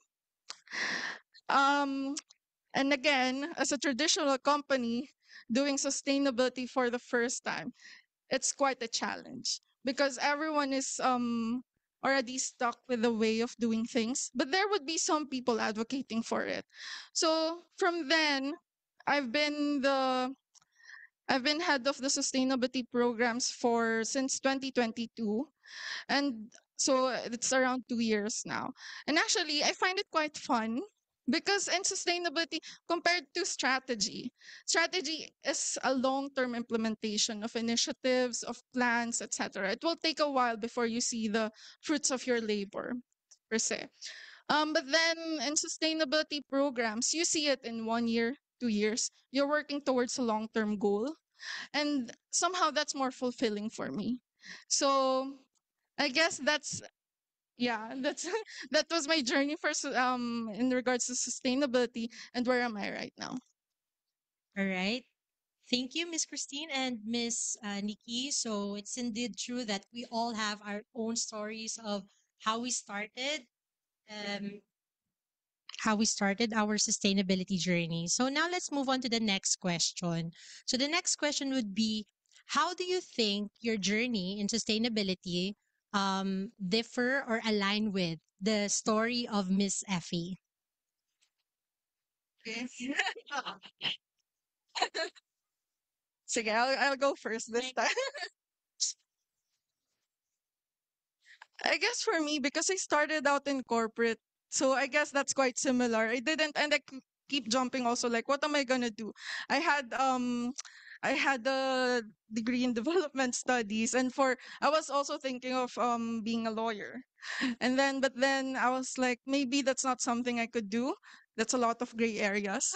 so, um, so then I was thinking, okay, maybe go into corporate strategy because I learn a lot from the people around me. And then I implement projects, I strategize, and I work with the different business units. So I guess in that sense, it's quite similar because I love learning from people. And I love from learning from different teams. So, but then right now, so I find it more fulfilling to actually implement sustainability programs because there are a lot of projects under it. It's not just for example, a vehicle fleet electrification. There's a lot of, with energy, with an energy company, we're regulated. So there's a lot of laws and regulations that you have to navigate around. And there's a lot of compliance that we need to do. So I guess in that sense, I am quite similar in that journey because I have I am quite fulfilled with my current role. Thanks, Christine. Wow. So I also wanted to be president at one time. Well, I was very young. I said I had a very clear idea of how things I felt things could be, and I said, okay, maybe president is a. um, Going to a more serious thing, I think what catches or what speaks to me really about Effie's own story and my own story, and if it gives anything to the audience, right, is following, for lack of a better word, it's following a burning question. I feel like I never really had a super clear idea of what I wanted to do, or at least I did when I was younger. But the older that I get, the more blurry that is. The titles never really meant anything to me, but with each exposure that I had, I discovered new questions that I needed to find, that I felt I needed to find answers for, and that I felt, or I would find something or learn something, and I felt deep inside that more people, or at least I need to be able to contribute, or how can I give this back. I learned so much. I had, for me, like going through all of my different experiences, I always felt very lucky, very privileged with the childhood that I had, the even the education that I eventually did, the jobs that I found. I would joke with my boss now that there, my CV is very serendipitous, but truly it's really what he also said to me is, but maybe you really have been following things all along. And for me, that was it, following the rabbit hole and saying, okay, now we're presented with this question. Now this community is asking, what's this? What can I contribute? So I try to learn whatever it is that I need to learn to be able to contribute in that space. And then maybe something new comes up and I say, okay, well, maybe I can help in that space too. And that's really how it's been. um what I really liked about Effie also was saying, find the common language. And I think in each of my jobs, in each of my roles, the big thing has really been, how do I make this thing make sense in your world, which probably, and your experience, which probably has been very different from mine, but for sure there is something common there in our human experience, right? And that's what I found. And I think that's why sustainability is such a great space, because it really is it's cross industry, it's along different communities. We might not have the same words for things, but the understanding, I think, is there, the heart also of the community as well. So yeah, I think that's what spoke to me as a similar. Okay, thank you so much, Miss Nikki and Miss Christine. So we have a question from the audience. And before we answer that, may we invite Miss Effie to come here? All right. So who has the question again?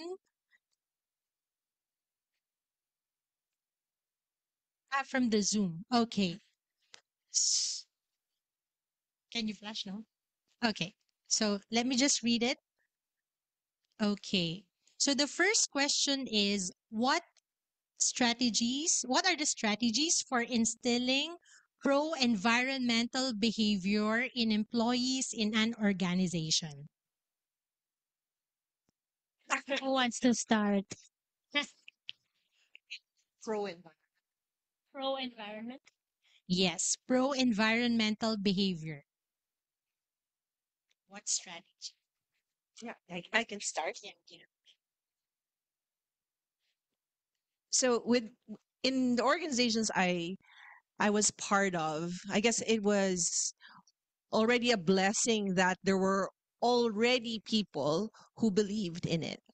But if the question is more other strategies, part of what I could share is around the educational component. Like we mentioned, sometimes the words isolate people, but if we create a common language in that sense, we had environmental awareness training. We also had activities around it.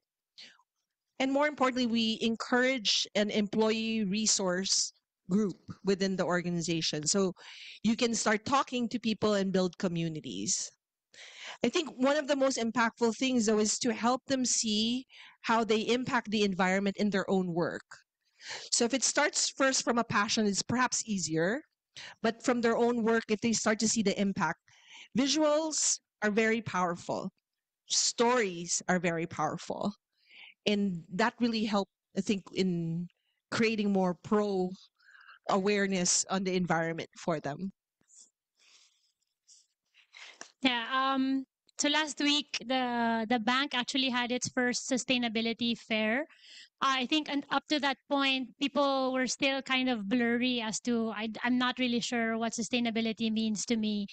So the way that we did it was, of course, we have the whole committee, the higher ups, who there's a directive, there's a mandate from the Banco Central, and it's a different aspect, right? But the approach that we've had with employees in general to make them feel more connected to it is really to go with what connects with them on an emotional and a personal level. So going with, in what you said also, creating community and creating groups in our own organization, there are interest groups as well. So right, so maybe we have a group that's very interested in gardening and in cooking. So what we did also was we sponsored container gardening program, a workshop for them. And during that workshop, they actually learned that, oh, like, here's the impact of food waste, because of course during the workshop they had to learn, how do we make the good soil so that our vegetables can grow, our plants can thrive. And they got to learn about food waste and the impact that that has, and also in the longer term, or in the bigger idea term, what it does to the climate, or what the climate footprint is of that. So that sparked them their interest, and they said, oh, I didn't know that actually made a difference. And then people who are more active in their gardening space became really more vocal and said, how do I start to contribute to this? Um, we have a group of bikers as well. So they go on like really long rides, or sometimes they will do it in the city. Uh, One of the topics that has resonated really with them was air pollution, telling them about how how air pollution is really a silent killer, and that it actually affects the health of people and the environment. And they, when they learned this, they said, oh, so what are the different ways that we actually can be more active in the city to promote, smogless or smoke free things. So again, it's really finding this point of connection where they truly feel that this impacts me and I have an impact as well to whatever issue it is about the the environment. I guess for our organization, so it's quite similar to Effie's experience. So we already have certain people who actually advocate for these and we're quite lucky in that. Um but then before we actually came up with certain initiatives that actually resonate to them, then yeah, it's just work for them. It's just additional task and activity that they have to do in the corporate setting, right? But then, so I think one of the communication here is very important. That's one of the strategies. So we have to reiterate to the employees, to our organization that, hey, we're doing this, we're implementing this. This is what we're doing in terms of the sustainability efforts. And then aside from that, we have to develop certain engagement activities to also invite them and encourage them to be part of this sustainability commitment. So I think one of the more recent activities that we had is the what we call power plants. So it's actually an urban farm in Meralco, and we're actually expanding that to the different sectors and business centers. So that one is being led by Romeo, so he's my associate. So he's driving it. Actually, so that one we didn't know before then that there are a lot of plantitos and plantitas in Meralco. So from then we were so and actually, MVP himself, our current CEO, he's also a plantito himself. He loves plants. And he's the one who encouraged us, say, hey, we should do something like an urban farm. San Miguel is doing it. I think our other competitors are doing it. So he's like, okay, maybe this is something we can do for our employees. So we were like, okay, maybe this is something we can do. We have a lot of land in Meralco. And then our facilities head is also plantito. So he makes his own compost and we actually give it out for free. So actually from that initiative, we opened it up for volunteers as well. So that's one strategy, is to get them to engage also in our activities. Yes, just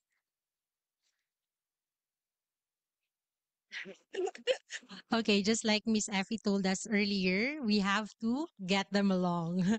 Yes, okay. For our next question, so how do you navigate the change to be authentic and organic for your organizations versus something being seen as greenwashing or compliance only?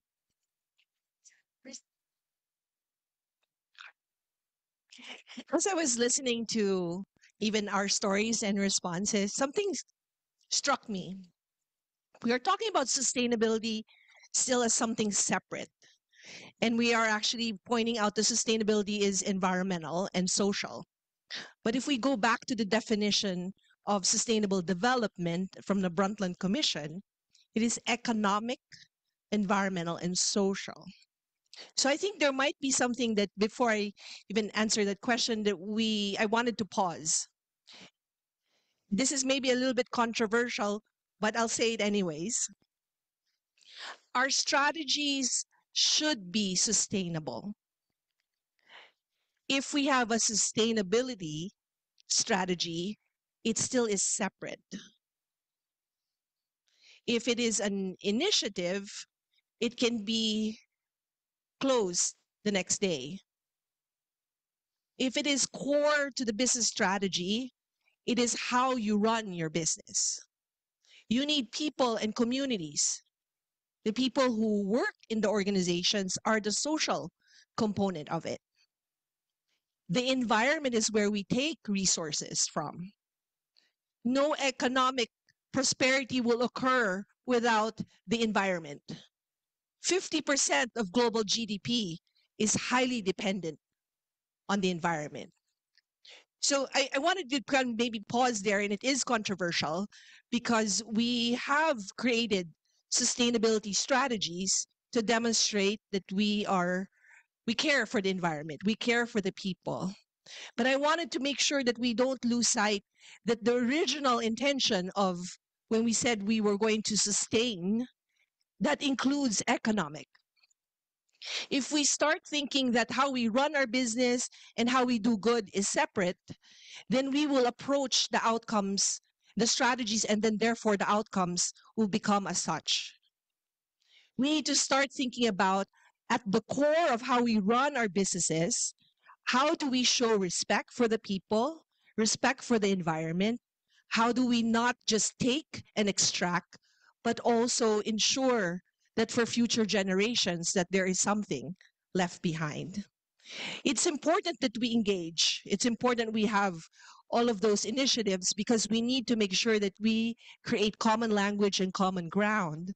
But I worry that if we continue to say we have a sustainability strategy, we forget that the intention is that you need to make sure your strategy is sustainable. So again, being a little bit perhaps controversial, but I wanted to share that that has always been a burning question to say, as Nikki said, for me, because when we continue to isolate what we do for the environment and people to how we conduct our business, I think the disconnect will always be pervasive. And we need to rethink that. It's a mindset shift. Our leaders should not think that this is something extra that they have to do. The goals on net zero should be based on the fact that I can achieve net zero because I'm changing my business model, not because I am now coming up with new initiatives so that I can achieve net zero. I need to rethink my business model at the core. How do I think about the products that I make, the processes, the materials? How do I make sure that the people and communities that I engage with are all part of that central strategy? So, again, perhaps being controversial, but I've always felt that that is something we still need to unpack. Maybe first for ourselves, and maybe in this forum a little bit safe for me to say that.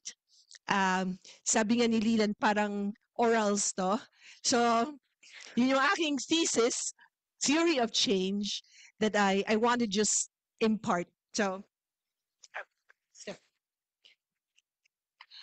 I agree, right? It's also not a but. I agree, and it's easier also said than done, right? Even today, it's something that I struggle with internally. It's not just engagement or getting. I think for me actually getting employees to see the impact and to personally connect with something like this is easy. The harder is to actually change that core business model. When we started sustainability at my current organization at Security Bank, the board was very clear in saying that we want to embed this in the entire organization, which looks great on paper, but it's not always the same in practice. And what do I mean by that? It's when things happen. For example, we have a 5-year strategy. The bank, for example, has a 5-year strategy. I needed to come in and actually start questioning that 5-year strategy and say, where does sustainability not insert into all of this, but really it was something that needed to be an underlying factor. Sustainability needed to be a value that was inherent and already present in each of these pillars. Let's just say we have 5 pillars of our strategy, etc., etc., etc. Underlying this is the foundation of sustainability, which means that we needed to build that foundation, that understanding among everybody else, and say that they were starting to look at the way that they were doing things with that perspective in mind. It wasn't just, I'm going to do this piece of business. Oh, then I need to have to check on this box if it actually aligns to my sustainability officer's mandate. It shouldn't be like that. So, but that said, I think it's a longer process, especially because our current ways of doing things are so deeply embedded that we don't always realize where to start or how to even begin. um Maybe just to offer an example of how we're trying to do that is for the banking space. For example, let's just say one of the big things right now is you need to set a net zero target, and it needs to be by 2050. A lot of our own investors are really putting the pressure on us to also commit to this target. We haven't yet, not because we don't want to, but because what we're actually trying to do now is we're trying to go through everything that we're actually doing to see where do we actually stand in relation to the possibility of a net zero target and what needs to change structurally or organizationally, whether that means we actually, for example, our 5-year strategy says we're going to focus on the healthcare sector and the consumer goods sector. But if that's our focus, are we sure that we actually have the expertise to help all our clients in this sector be able to transition? Because this net zero target is not going to mean anything if we're not going to be able to actually help the people that we built this business to promise to help. So our course, at the end of the day, the simple core strategy of the bank is still we want to be very customer centric and we want to support our customers through that transition. That means also for, I'm sorry to the civil watchdogs that are saying this, but that also means I cannot drop my coal portfolio next year. I need to actually engage with my clients and ask them, hey, what are your plans? What can we do to support you in these plans? Maybe that means funding their coal plant for another 5 years before we start transitioning to a new business or a new business model. But that means we're also holding their hands along the way. And we're not just saying, okay, I'm divesting just right now because I can. And because it's what looks good on paper. I do agree that the sooner we actually do this, there needs to be a move away from fossil fuels, but there needs to be better engagement, I feel, from everybody who's a player in this. And that's not just the government, but also all the other regulatory bodies and companies. And maybe my job is to help also make this or advocate for this with our clients, and that makes it harder, but I think that's what makes it more organic and authentic, so that we don't fall into the greenwashing trap. Okay.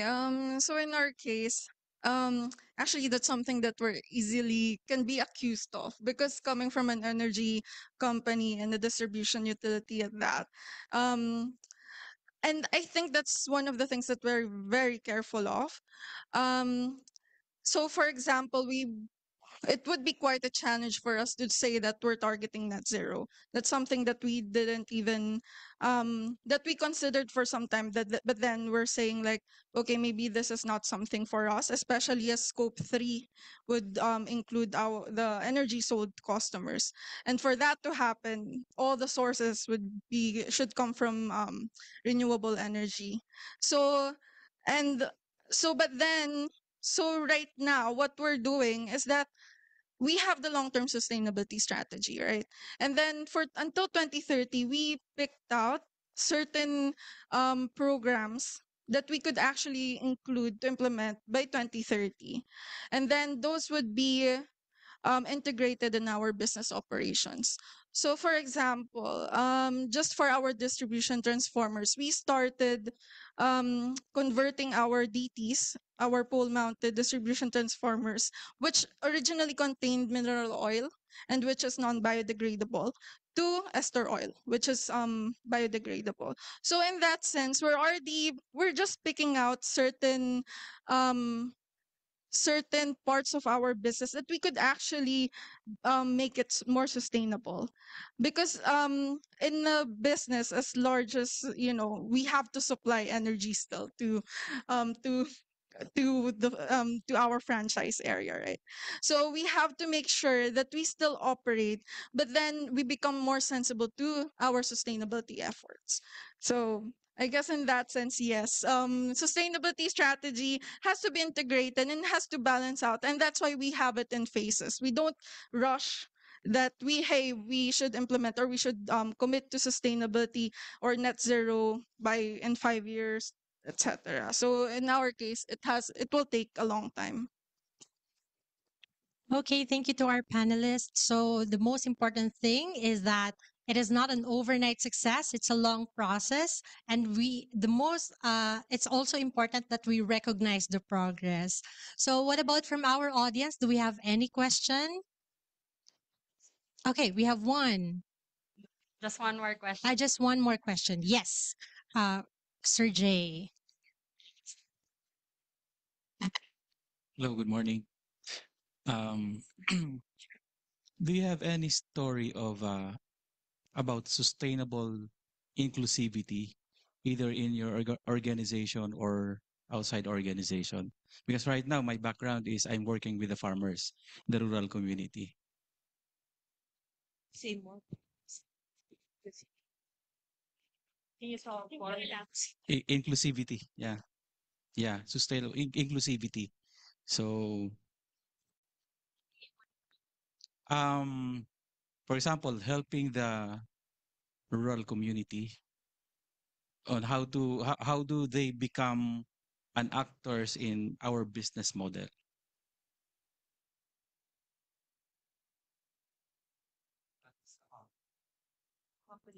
Yeah. Like, you want to start? Okay. Okay, I can start. I guess in our case, if I understood it correctly, no, um, we still have some areas that we didn't electrify, that we haven't electrified yet.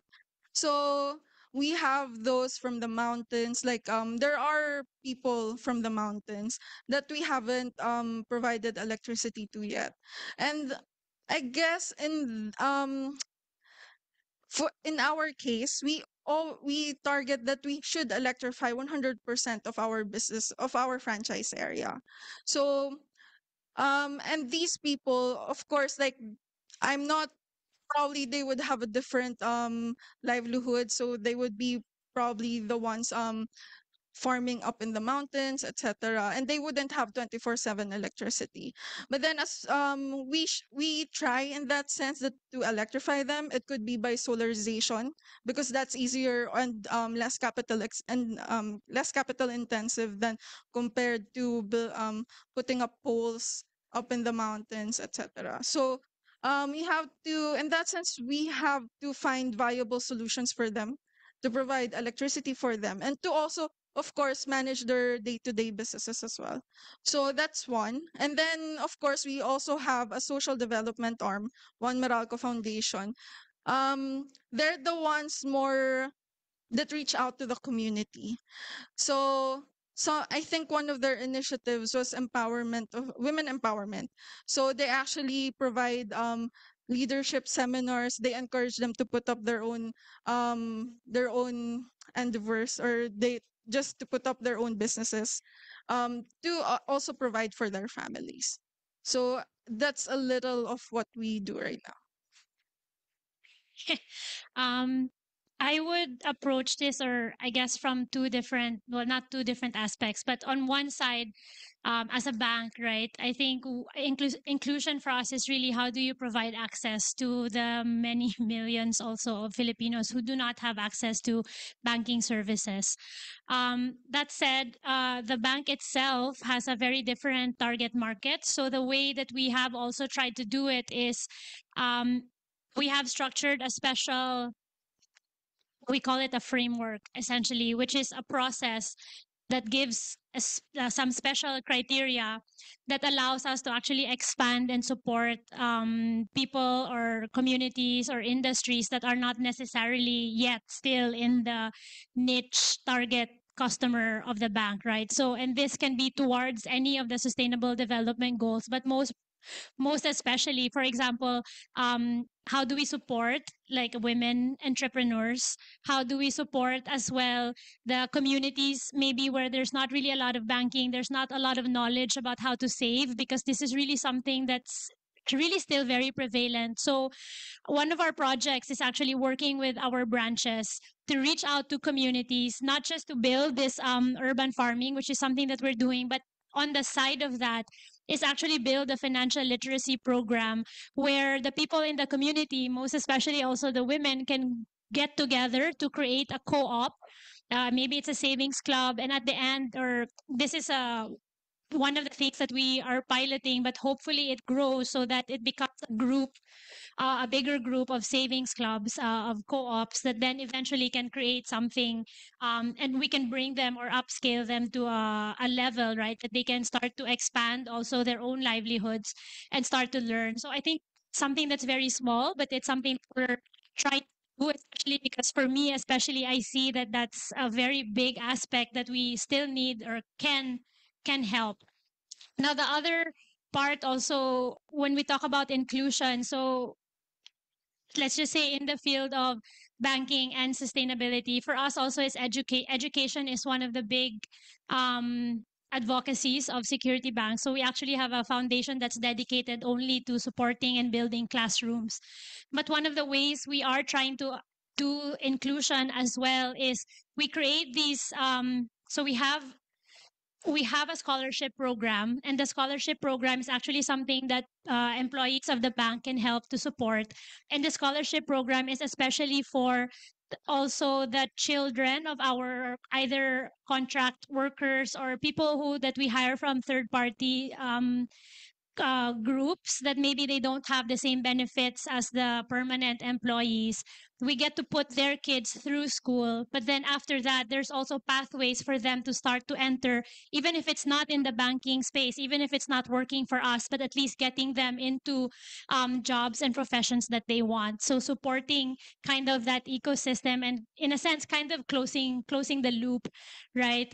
And providing more access, not just access, but creating or at least trying to create this pathway for more people from schools, even if it's university graduates or wherever they're from, to start coming in as fresh graduates into the bank. And maybe these are people who don't necessarily have that same access that the normal university graduates have. So it's through that program as well. So I think just those are two small ways that we're trying to do. It's still something that needs to grow and expand so that it becomes more impactful, I think. But that's two. And the last is, it's not something that's happened yet, but I want to put it out there just in case any of you here are connected. But one of the things I'm really trying to advocate for is how do we begin to, as commercial banks, because if you commercial banks, when you fund something, right? When somebody wants to borrow from you, you need to have or our customers need to have a specific credit score, for example. But there are projects that are worth supporting and worth funding that maybe can't really demonstrate an A credit score. And case in point for me is mangrove restoration or other kinds of ecosystem protection around the country. A lot of these organizations, these initiatives, these projects, they're all funded by grants. And grants are one time, okay, we'll give you money for 3 years, and then it's not gonna then you're gonna have to look for somewhere else. It will exhaust. It's the model itself is not sustainable. The people who work in these organizations, they just have to keep on looking. So for me, is what's a way that we can actually open up the financial system, especially the resources that commercial banks have, to be able to support this on a more regular, like I would say, a sustainable way, in the sense that the banks, like we ourselves, we don't necessarily have the resources or the manpower to be able to monitor the integrity of such projects like a mangrove restoration. So how do we connect these NGOs who are not necessarily the ideal customer for commercial banks with the funding that they need and to keep doing it for a long time, because that's the only way that we can keep supporting, and the only way really is to be able to support these projects for like 5, 10, 15, even 20 years and beyond. So I wanted to open that up just, as a as a topic, because it's still something that even now the regulator and many commercial banks are still trying to figure out how do we in Effie's sense, it's an issue that the whole model needs to change, but where can we actually start to change it? How does it start? Short short answer. Something I wanted to put out there too. The concept of data sovereignty for the indigenous people. So, as caretakers of most of the existing biodiverse regions in the world, we still continue to exercise colonization over even the data that they generate to talk about the health of the planet or health of the ecosystem. I will not go into the carbon credits or biodiversity conversation. One of the things that I think could also contribute to creating more inclusion for also those caretakers or even those in our rural communities who can participate from an economic sense in also preserving and creating more data about the health of our planet or health of our ecosystems. The data sovereignty is a very important topic near and dear to me right now, because how do we create an equitable model so that it is, as Nikki said, not based on foundation money, but how can they create also a business out of it so that it sustains them from an economic sense? So how can we ensure that this data, who is owned by those who generate the data, can continue to provide value to those who need that data? Versus in our current model right now, when you purchase the data, that's it, one time lang. But as we know, if we're not able to continue to compensate for that information, we cut again the funding and it becomes unsustainable for them. And for me, I want to revisit, siguro next thesis yan, Sir Dylan, how do we unpack this whole data technology that now this is the next commodity, right? If it has been already, but let's just call it that it is the new one. How do we ensure that we do not perpetuate another digital colonization, right? For those that we need to make sure are included in this economic sustainability global strategy that we all need to be part of.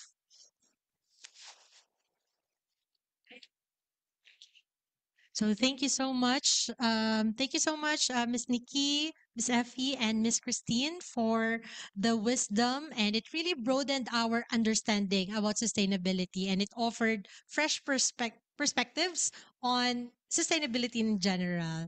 So this time, we would like to invite Sir Leland, Doc Eman, Mai for a photo opportunity and to give them the uh, token of appreciation.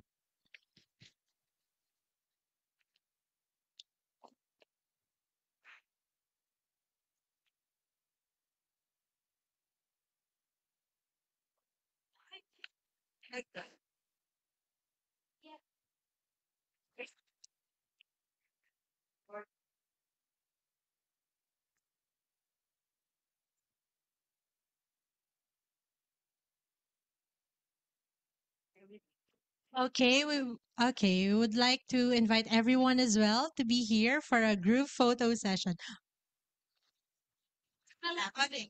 You stay there na lang daw. Okay.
All right. Thank you so much.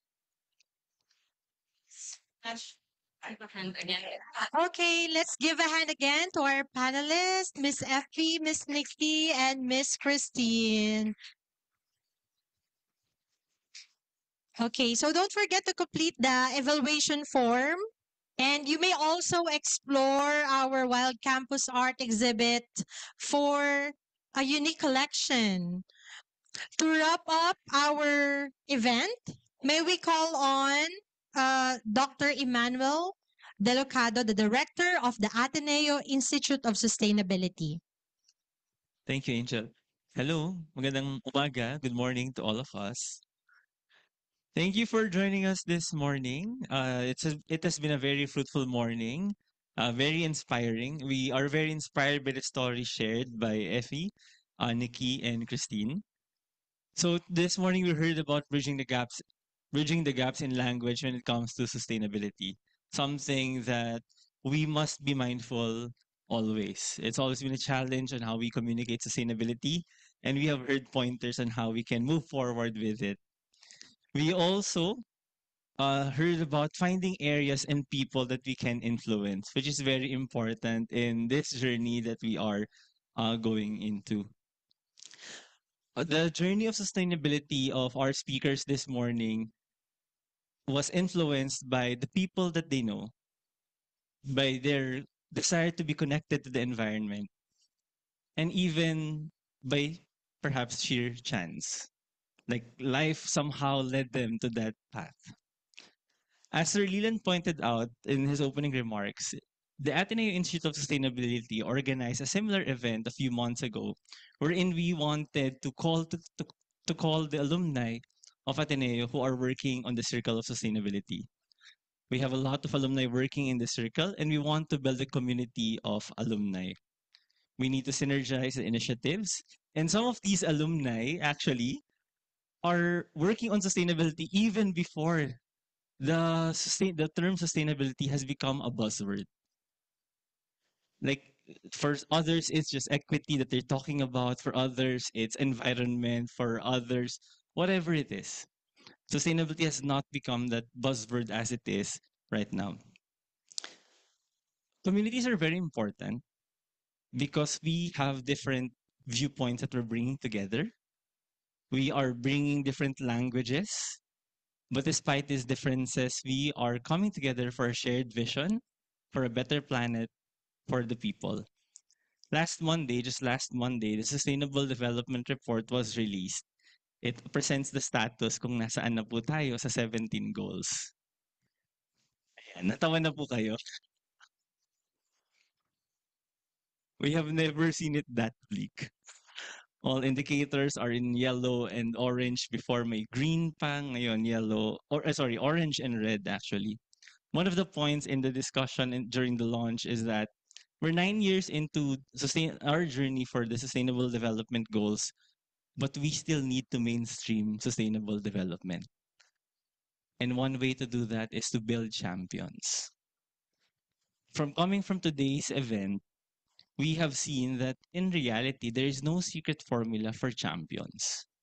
Champions are among us.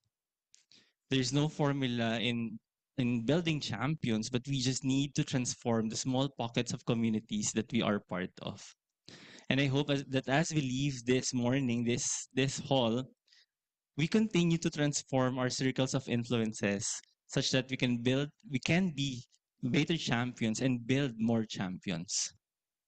because the journey that we are in is very important now more than ever. Again, in a very special way, thank you, Effie. Thank you, Nikki. Thank you, Christine. Palakpakan po natin sila.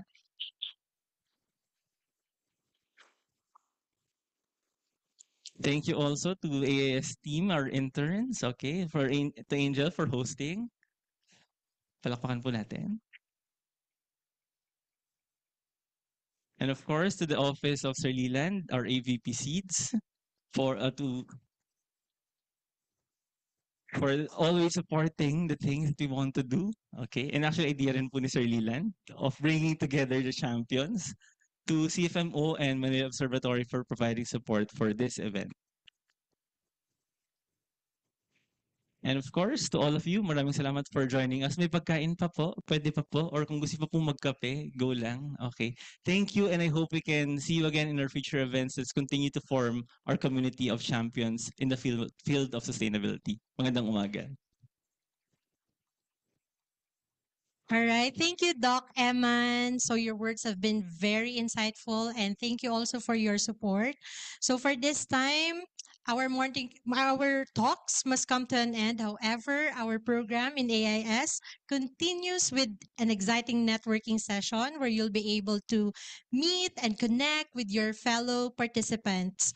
So I hope you enjoyed this event by the Ateneo Institute of Sustainability. And we want to extend our deepest gratitude to everyone, especially to those who are here and online. And don't forget to follow us on our social media accounts currently displayed on the screen. So again, I am Angel Mata Hamilan of Ateneo Institute of Sustainability, and this has been Blue Roots Stories of Filipino Sustainability Leaders.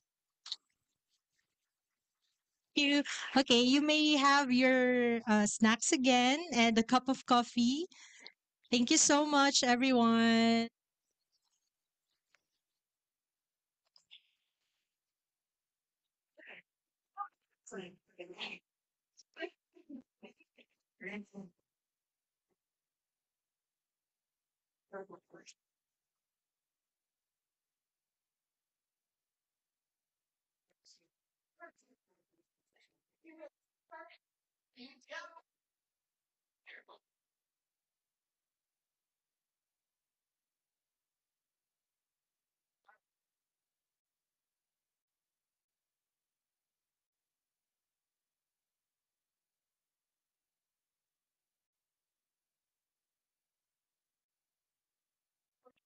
Morning, guys. Walang traffic.